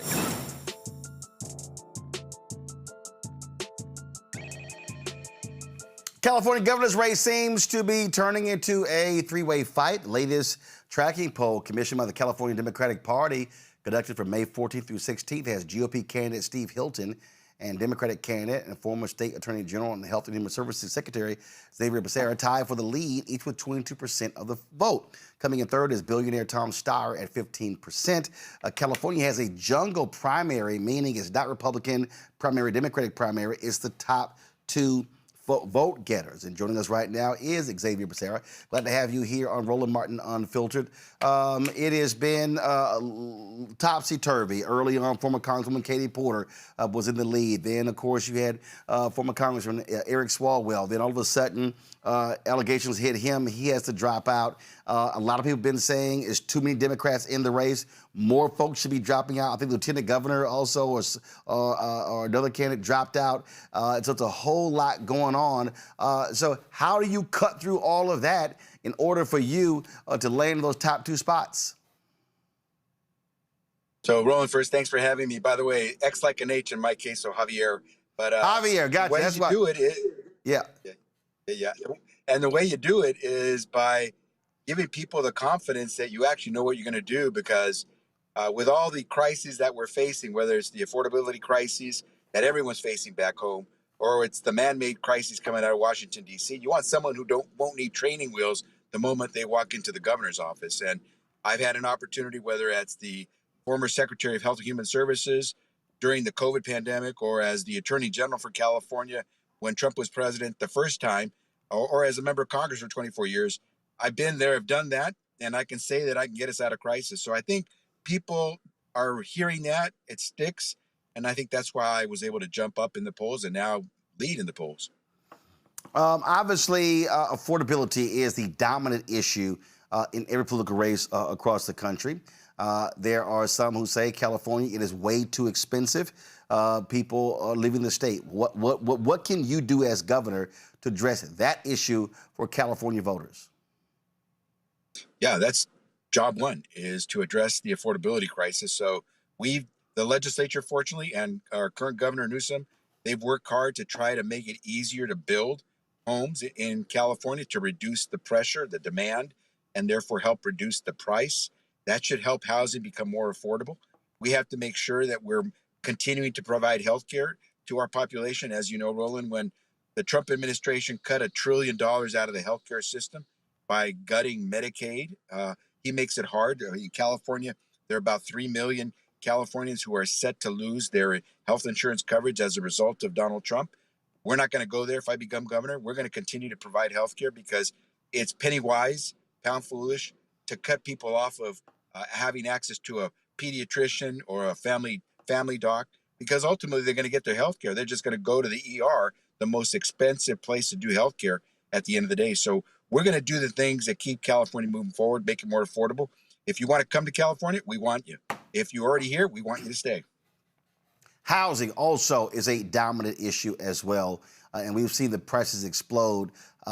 If governor, how do you help spur, frankly, housing, but affordable housing in the state? We have right now affordable housing units that are ready to go. They are shovel ready. They've passed through their permitting requirements. They have penciled out. The only thing missing is enough money to put shovel in ground. And so one of the things that I've said on this campaign is, in my first 100 days, I've already told some of the legislators in California that I'm going to be working with them to make sure that we help get these projects underway, shovel in ground, so people have confidence to know that we are actually going to build the units that we need for folks who need to have affordable housing available to them. That's one thing. Secondly, I'm going to boost these programs that already are in place. I just going to expand them, that make down payment assistance more possible for a lot of families, because most families in California, when they're renting, they're essentially paying a mortgage every month. It's just they're paying the mortgage for somebody else, the landlord.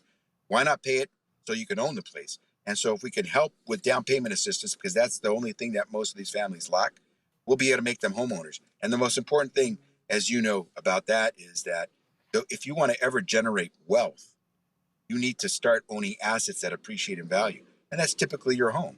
If you go paycheck to paycheck, living off of your income, what you earn every month, you're never going to have the wealth that you need to get ready for retirement. So I really want to boost home ownership in California so we can have families build wealth. And that's really crucial in the Black community, in the brown community, because too many of our families don't have the opportunity to own their own home. You've got this one-time tax increase for billionaires. It's going to be on the ballot in November as well. And you've got a lot of billionaires who are mad and upset, threatening to leave the state. I mean, it is stunning to me to listen to the co-founders of Google. I mean, people with gobs and gobs and gobs of money. When these companies, when you look at the tax rate that they actually pay, it's virtually nothing. They don't give themselves salary. They live off of capital means.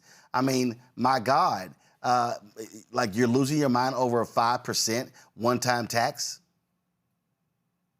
Yeah, well, it's one of those things where if you've got it, you don't want to give it up. And tax policy, whether you're a billionaire or you're making minimum wage, nobody likes taxes. And so we have to recognize that. Well, nobody likes taxes until they need something from the state.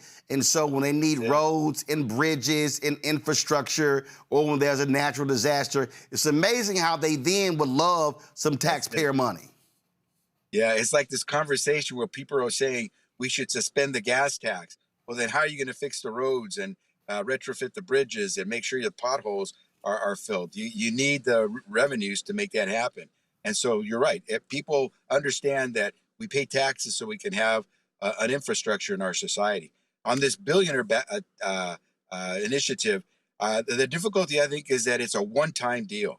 And we need to have tax policy. As I tell people, and I served on the Ways and Means Committee for 20 years. That's the tax writing committee in the House of Representatives. You need to have tax policy that is fair, that's predictable, and that's stable. And unfortunately, this initiative, I think, is going to ultimately have a difficult time because it's not predictable and it's not stable. It only is a one-time deal. Most of the money goes for healthcare, which is good, but I guarantee you, we need money for our schools. We need money to help build our homes. And so my suspicion is that it will have a difficult time once people look a little bit closer into it. But will we need to make sure if we need revenue, we get it from folks who aren't paying their fair share? Absolutely. And there's no doubt that billionaires are not paying their fair share. As you mentioned, Roland, chances are most billionaires are paying at a lower effective tax rate than that teacher, that firefighter, that nurse, that police officer. And no one who's making millions or billions should be paying less in effective tax rates than someone who's in one of those four professions. Data centers have been talked about all around the country. And a lot of people don't like some of these data centers getting billions of dollars and millions of dollars in tax breaks from states and local governments. What is your position on tax breaks for data centers? Well, I think data centers can be, California is home to the tech industry. California is home to AI, and California will continue to benefit from having AI. We have to do more to make sure we know where it's going to go and benefits the communities that are in California. And so if data centers are going to be located here, it should be because they are being good community partners, which means not only are they paying their fair share, but they should help a community build up its infrastructure, whether it's on the electricity, whether it's on the water. We want to make sure that if AI is coming to California, that it is doing more than just soaking up the energy it needs without doing its fair share to help the surrounding communities prosper as well. So we'll make sure that we continue to have tech, AI come to California, do right by California, and the industry will do well as well. But how do you also protect water supply, electric costs?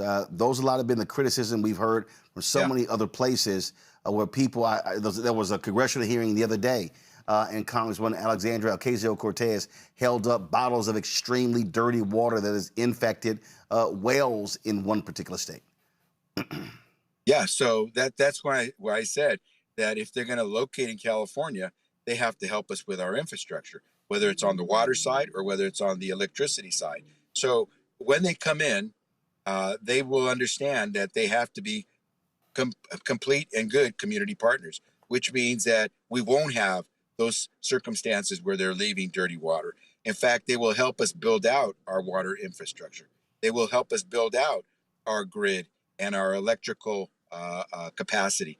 And if they're not willing to do that, then there are plenty of places they can locate. But having California benefit from the technology industry and AI industry is a good thing, so long as we work as partners to make sure everyone benefits from this. And I will say this, because I think most people understand this. California already is the 4th largest economy in the world. Just the state of California by itself. It ranks only behind the US overall, China, and Japan. And then after Japan, the biggest economic force in the world is the state of California. And part of that is because of the tech industry. And so we benefit from that, but we have to make sure the benefits of that go to all folks. But as we just finished talking about housing, there are too many families in California can't even afford to buy a house. And so we may be the 4th largest economy in the world with a lot of prosperity, but it's clearly not getting to enough people. That's what we got to change, because we want it to be that the 40 million people in California can all believe they're going to prosper from everything that all the assets that California brings to the table. All right, then, Xavier Becerra, we certainly appreciate it.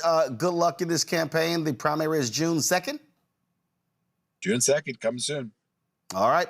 We appreciate it. Thanks a lot. Thank you. Folks, when we talk about what's happening in this country, gerrymandering, a huge, huge issue. And I got a chance to catch up with Congressman Jim Clyburn of South Carolina. We talked about what is going on in his state and how MAGA Republicans are targeting him and wiping out his district. Here's our conversation.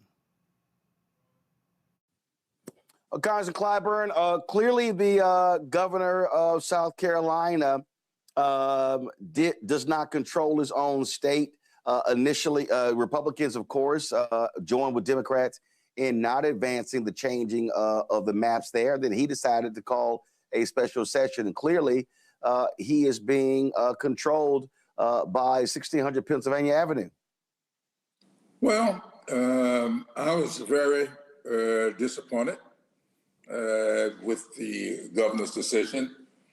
Like so many others in South Carolina, I was led to believe that he would leave it up to the legislature to work its will. And I think that occurred when the Senate decided not to go forward with the midterm redistricting, not because of anything political, but because 2 years ago, the Supreme Court ruled that what had taken place in South Carolina after the last redistricting was in fact constitutional, and that the congressional districts were not racially drawn. But it seemed as if someone in the White House more concerned about the individual than the district itself. So I suspect that I have a few people over in the White House who I would not call close friends. Well, that's no doubt. And what we're seeing is these attacks take place on Black political power all across the South. We saw what happened in Tennessee, in Alabama, Mississippi. The leader of the Democratic Party of Mississippi estimates that 24 Black districts on the state level could be impacted. And so this Louisiana versus Calais decision, Supreme Court decided, could have devastating impact. And what I keep telling people, it's not just losing Black political representation. It's also going to lead to the loss of billions of dollars that flow back to the Black community through public projects. Absolutely. One of the things that I find surprising is the number of Southerners. I mean, not necessarily Black Southerners, but Southerners who seem not to realize that they are being used in a very, I would say, not complimentary way. When you have the resources in your states being misused and your states being denied, somebody's going to benefit from that. And if you look at just in my case, the congressional district that I represent, it's about 45% African American. Now, I did see, according to the census, it's only 43% white, 44% black. And that means that those of us who are there, who have developed a certain amount of seniority and cachet and presence here in the Congress, are able to do things in the state that a brand new person would not be able to do. And as one white Republican said to me, who are we going to replace you with? Somebody who can't find the room where the Transportation Committee meets when you're sitting there as a ranking member, and if Democrats were to take back the House, which so many people are predicting will occur, then the chairmanship of that Transportation HUD Committee that I will have will go to another state, and it would not be a southern state. And this is the kind of stuff that I would hope that these southern legislators would take a look at. They would much rather deny their state the resources that could come from a Benny Thompson or from some others, Bobby Scott in chair of the Education Committee, and many, many other subcommittee chairs will be lost to these southern states. And the beneficiaries of that loss are going to be non-southern states.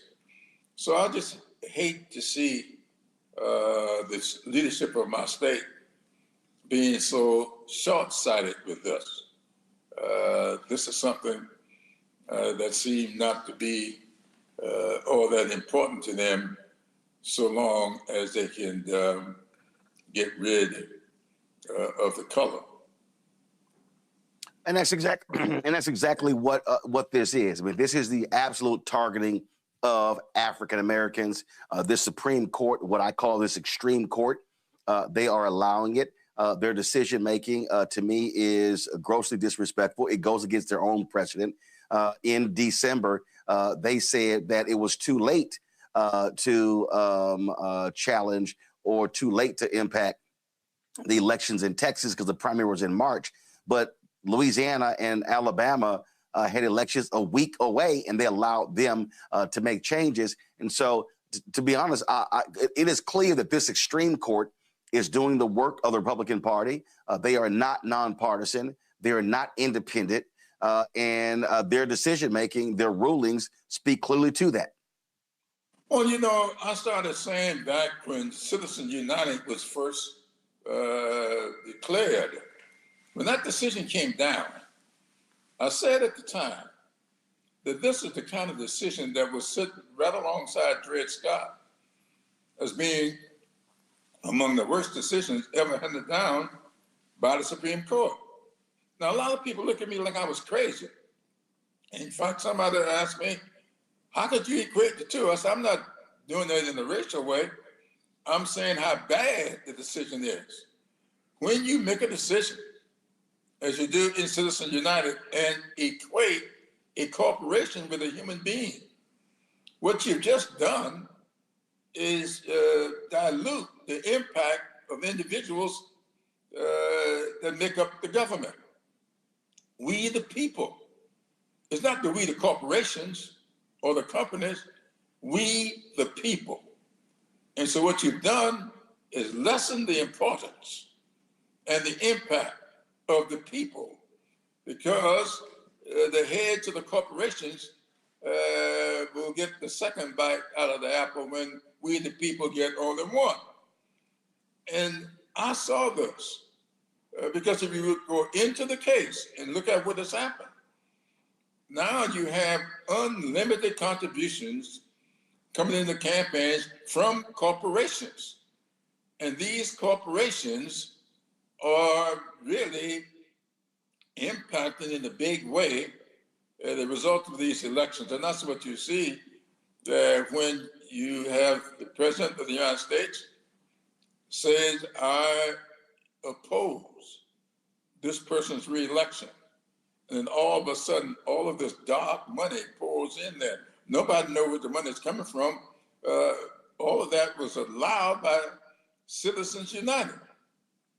And then that decision was followed by Shelby v. Holder when the Supreme Court said there's no more need for pre-clearance, which is allowed under Section 5 of the Voting Rights Act.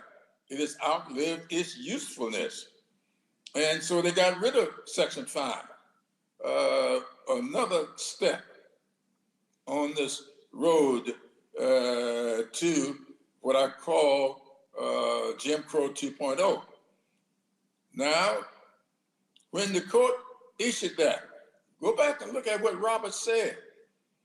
He said, we know this may be, or something may happen. Now, I'm paraphrasing here, but all you got to look at the decision, that something may happen under this pre-clearance rule that we get rid of, but Section 2 is still sitting there, which will allow for a right of action if someone is injured under the absence of pre-clearance. Then they come up with this decision and get rid of Section 2. So they were taking these steps in order to get to where they want to go, and this seems to be the last step on this journey. But I suspect they'll find another one to not just deny, but to suppress.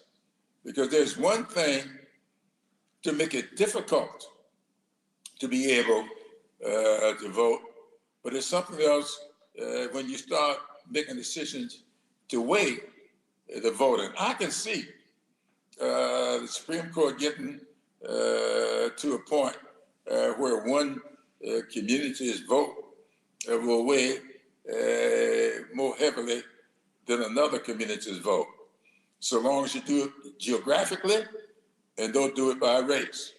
It's almost like saying if you come from one neighborhood, you can get a mortgage to buy a house, to borrow the money that's necessary.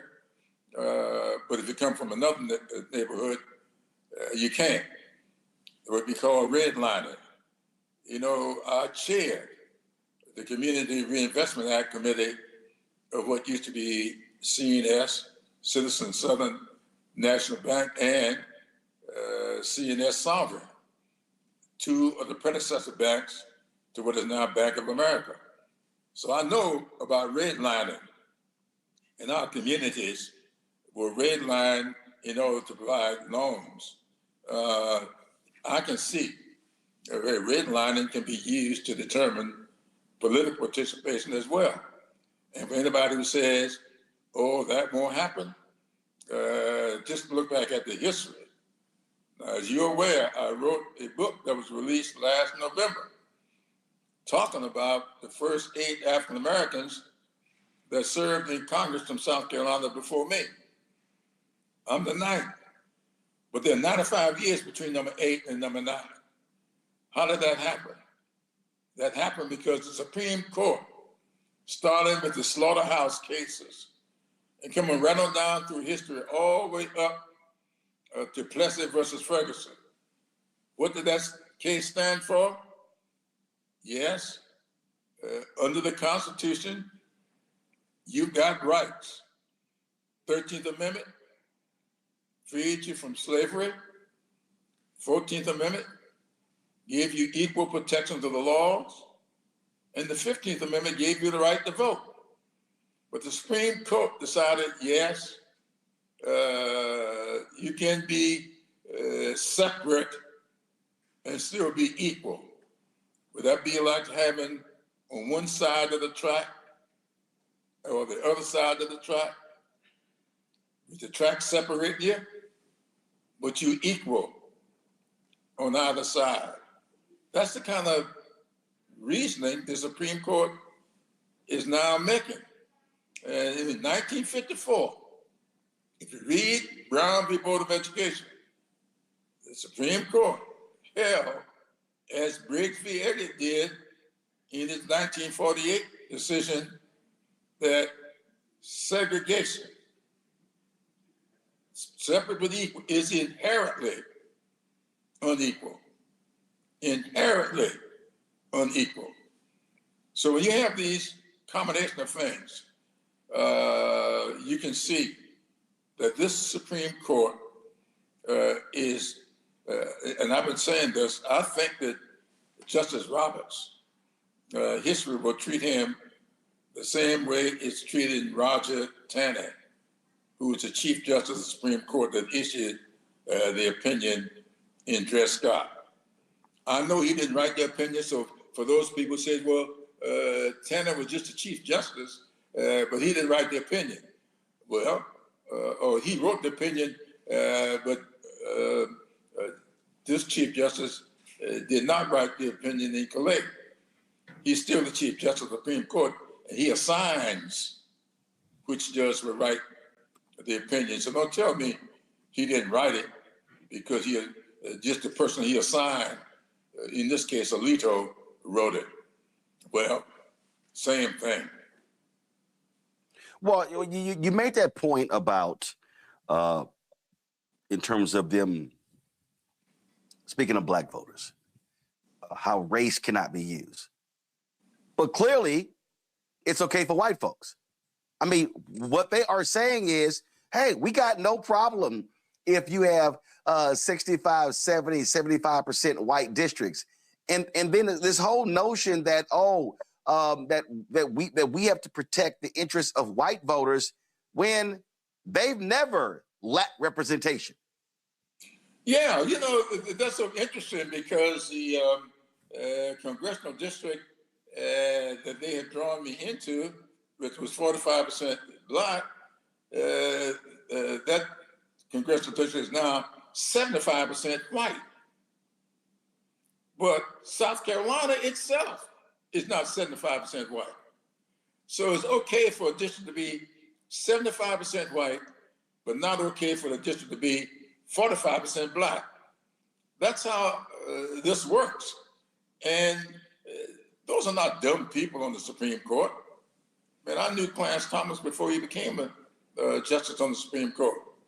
And when I say I knew him, not just by name in the newspapers, I knew him. Sat down in the same rooms with him many, many times, was on the same programs with him when he was running EEOC. And before that, he was in the Civil Rights Division at the Department of Education. I know him. And so I say to people all the time, I don't speak on these kinds of things unless I know what I'm talking about. And I know Clarence Thomas.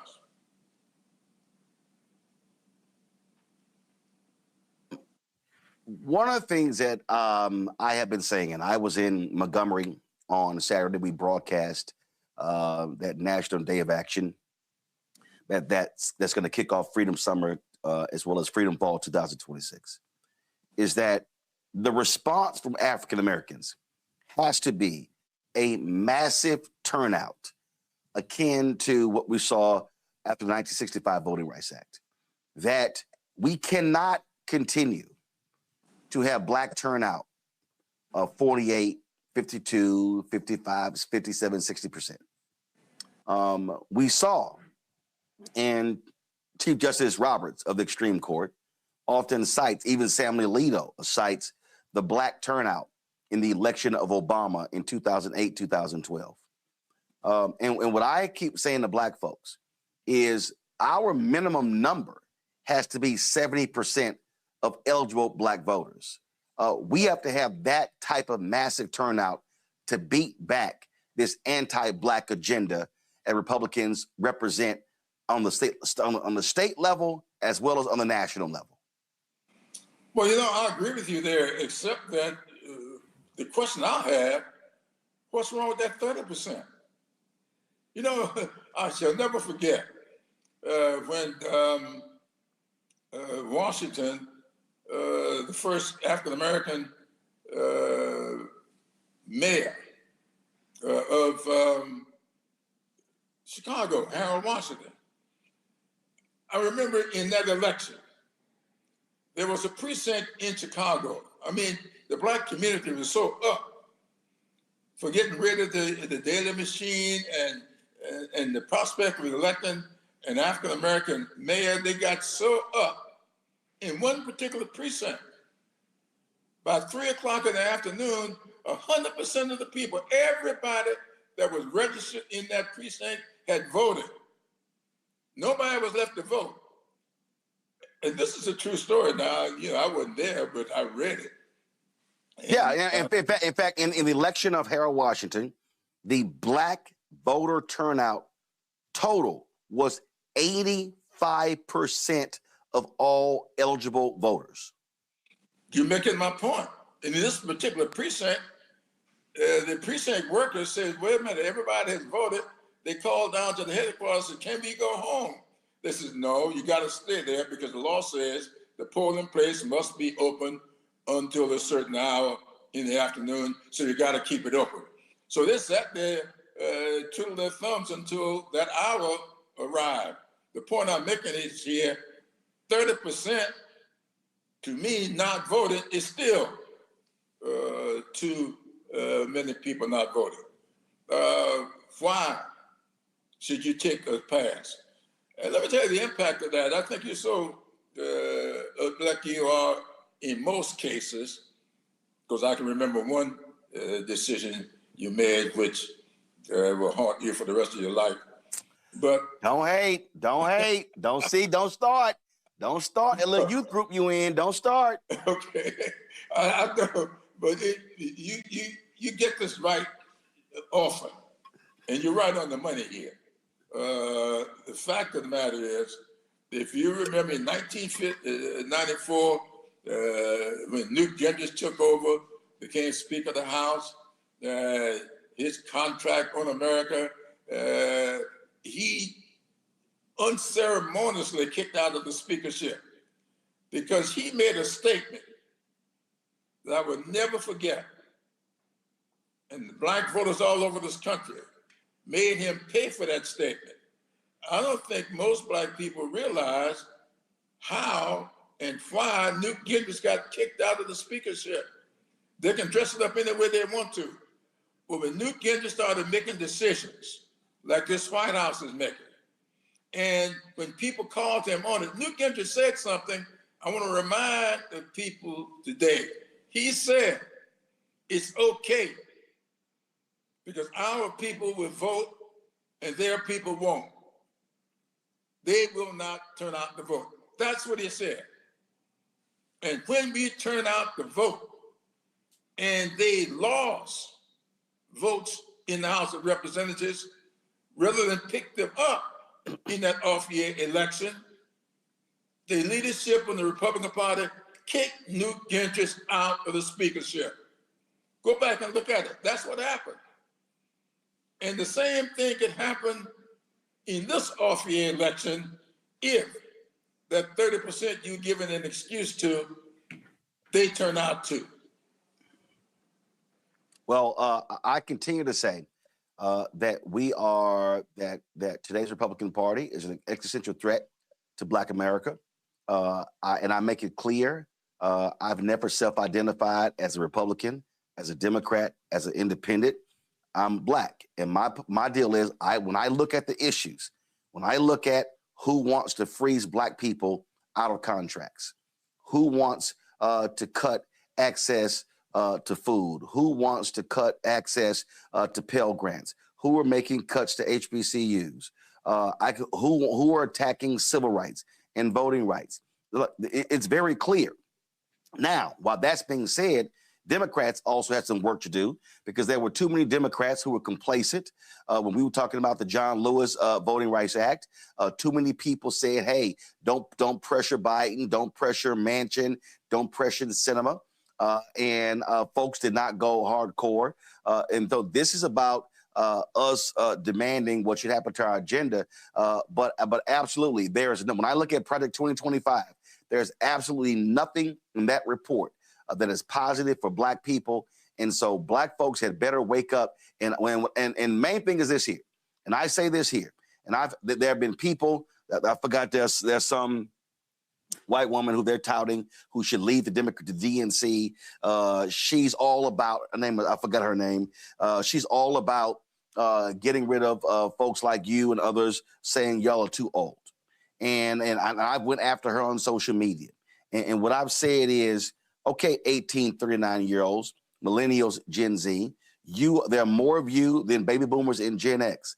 But we just saw in Georgia, 9% of the turnout in Georgia in the primary were 18-39. 55% of those who voted, 65 plus. In the next group, 50-64. And so this generation, millennials and Gen Z, are going to have to not just complain on social media, not just talk about these things, but they are going to have to rise up and be as aggressive as possible in going to the polls. And you can't complain about folks being older who are in politicians if you're not turning out at the polls and voting. Well, thank you so much for that. I'm glad to see that you are paying close attention to that, because I've been saying to people all the time, be careful about all of this. You're too old to be here, you're too old to be there. So you're not old enough to vote? Come on. You 25 and 30-year-olds say us 75 and 80-year-olds are too old to hold office, but we're the ones that are showing up to vote. And you're not showing up to vote. And when you get out and participate and show up at the polls, those of us who are older will be much more comfortable with your criticisms. I don't take criticism too well from people who tell me they measure their support by how many hits they get on social media. I ask the question all the time, are those people following you or are they trolling you? So you can't measure that. Are you more interested in getting a headline or do you want to make some headway? These are the things that we've got to get serious about because I'm telling you, these people are not playing. When you look at what these southern states did within hours of that decision, Florida moved. They didn't wait until the next day. They were just waiting on the decision to come down. And the same day the decision came down, they moved to start dismantling stuff. And if you think they're playing, why did the governor of South Carolina change his mind? When he said he was not going to call a special session. And within hours of the House or the Senate, the state Senate, saying we are not going to redraw these districts now, within hours of that, the governor seems to have changed his mind. Why? Because these people are not playing. And we better stop fooling around because our children and our grandchildren are going to find themselves living the same existence that our parents and grandparents lived.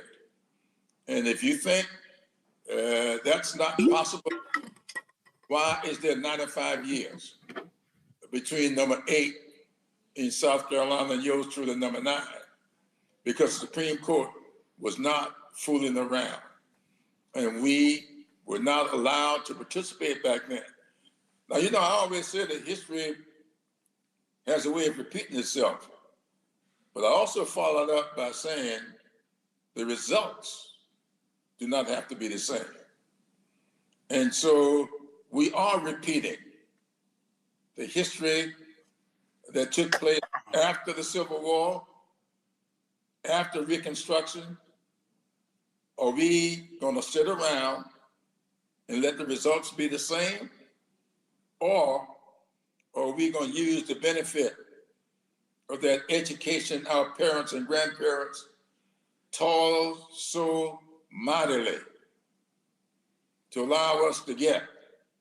Are we going to use that to fight back? Or are we going to just sit around and play around with tweeting and whatever else we may do with these devices and not show up at the polls? That number you just gave on the percentage of young people, I forgot what the age range was now, but it was 18 to 39. 18 to 39 represented 9% of the total turnout.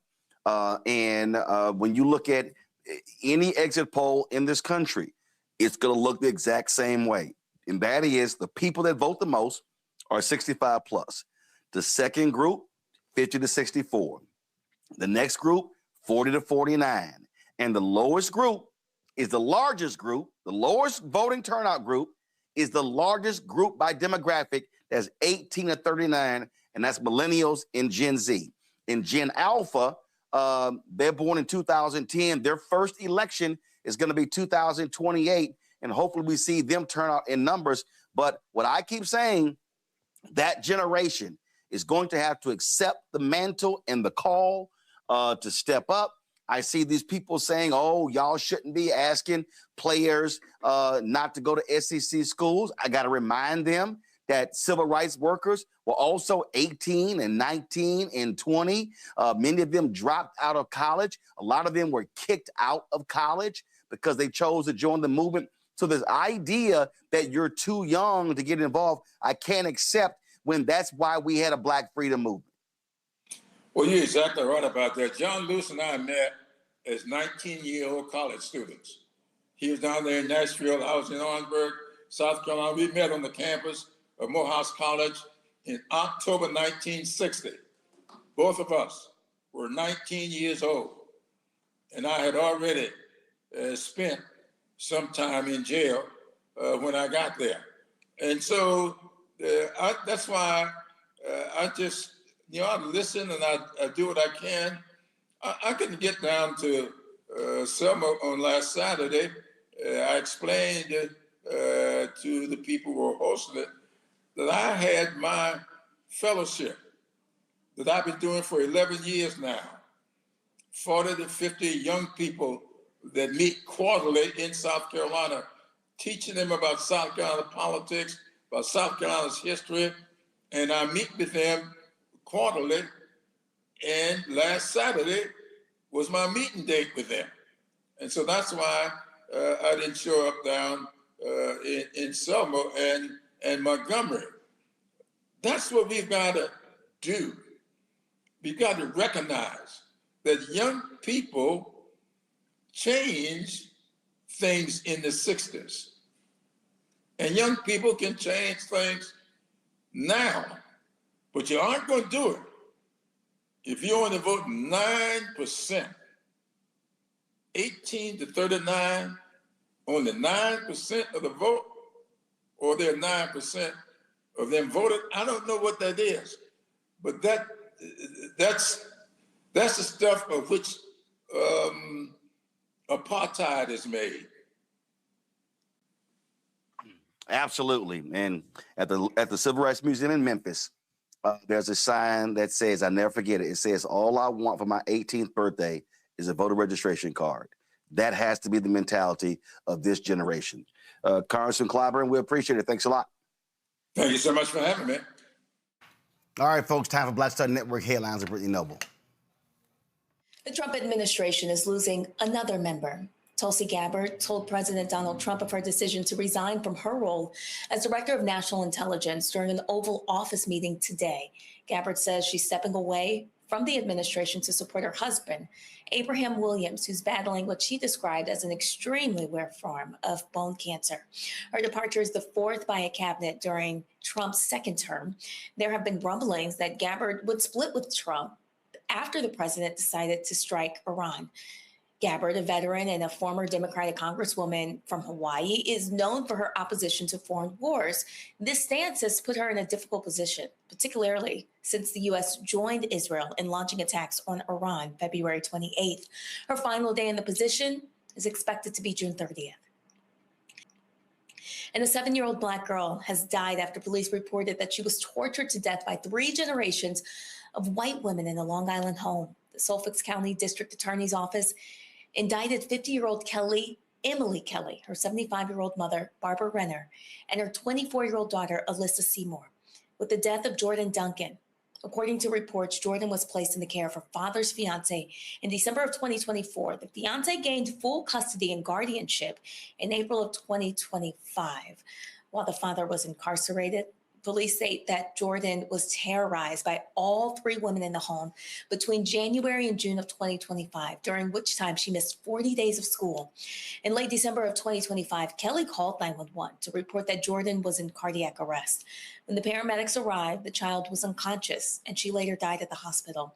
Prosecutors indicated that the autopsy found Jordan had suffered 90 stab wounds, and her cause of death was determined to be untreated infection from these wounds. Kelly's attorney claims that the wounds may have been self-inflicted. Kelly was indicted for murder, reckless endangerment, unlawful imprisonment, and endangering the welfare of a child. And Kelly's mother was indicted for manslaughter, while Kelly's daughter was indicted for unlawful imprisonment. An up-and-coming basketball star from Illinois had his life tragically cut short while riding in an Uber. 18-year-old Demarion Johnson, along with his Uber driver, Jansen Cho, were shot and killed on Chicago's Garfield Park neighborhood. The incident occurred around 8:30 p.m. May 7th when a gray SUV pulled alongside their vehicle and an occupant inside opened fire. Johnson was a talented high school basketball player who was on his way home from the gym and just days away from committing to a college on a full-ride scholarship. Cho, on the other hand, was a financial analyst who drove for Uber just to earn extra money. Devastated friends and family spoke about Johnson's positive impact and the heart-wrenching loss that has left a significant void in the lives of the people who knew him.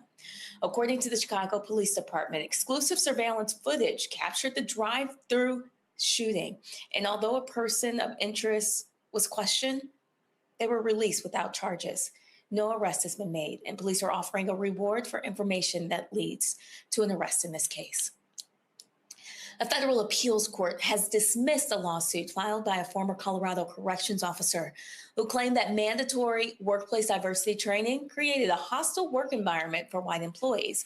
Now, the case, Young versus Colorado Department of Corrections, involved former corrections officer Joshua Young, who said that the department's equity, diversity, and inclusion training unfairly targeted white individuals and made him fearful of being accused of racism.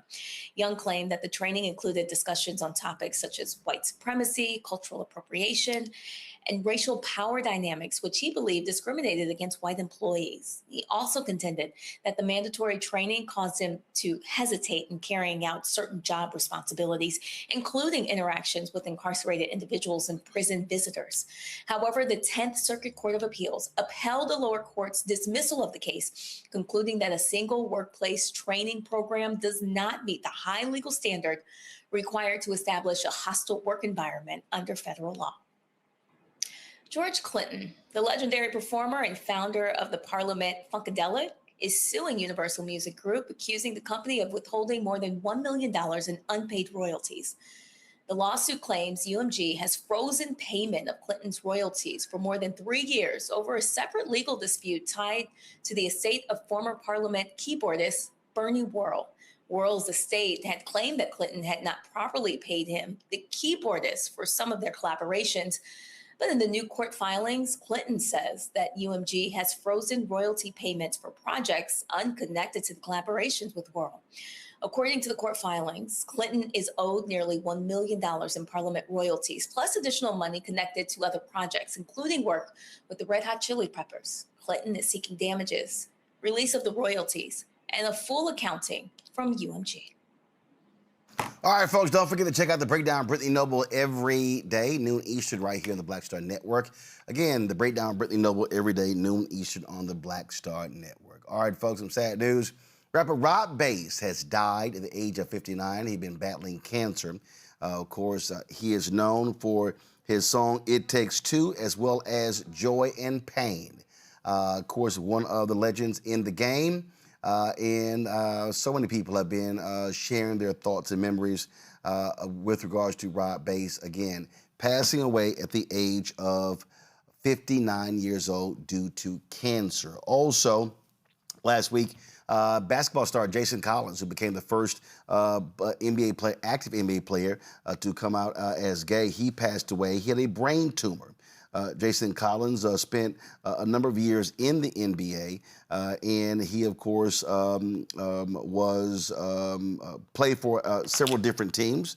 And when he came out, of course, that was a surprise to many.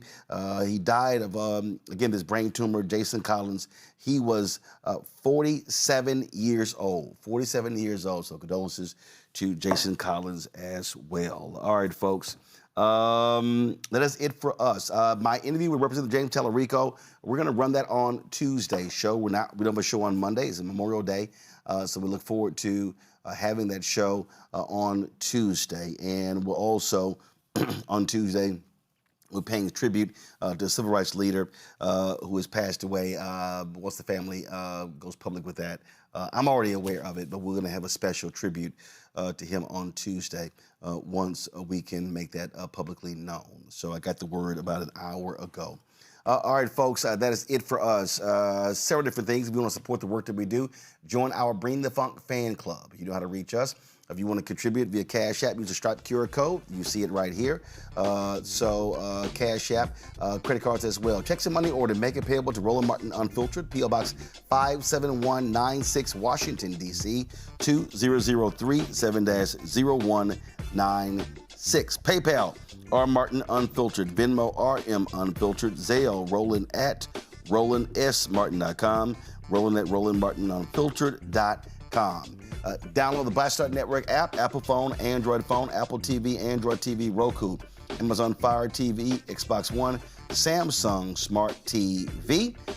You can also, of course, get our Black Star Network swag by going to shopblackstarnetwork.com. Shopblackstarnetwork.com to get our swag.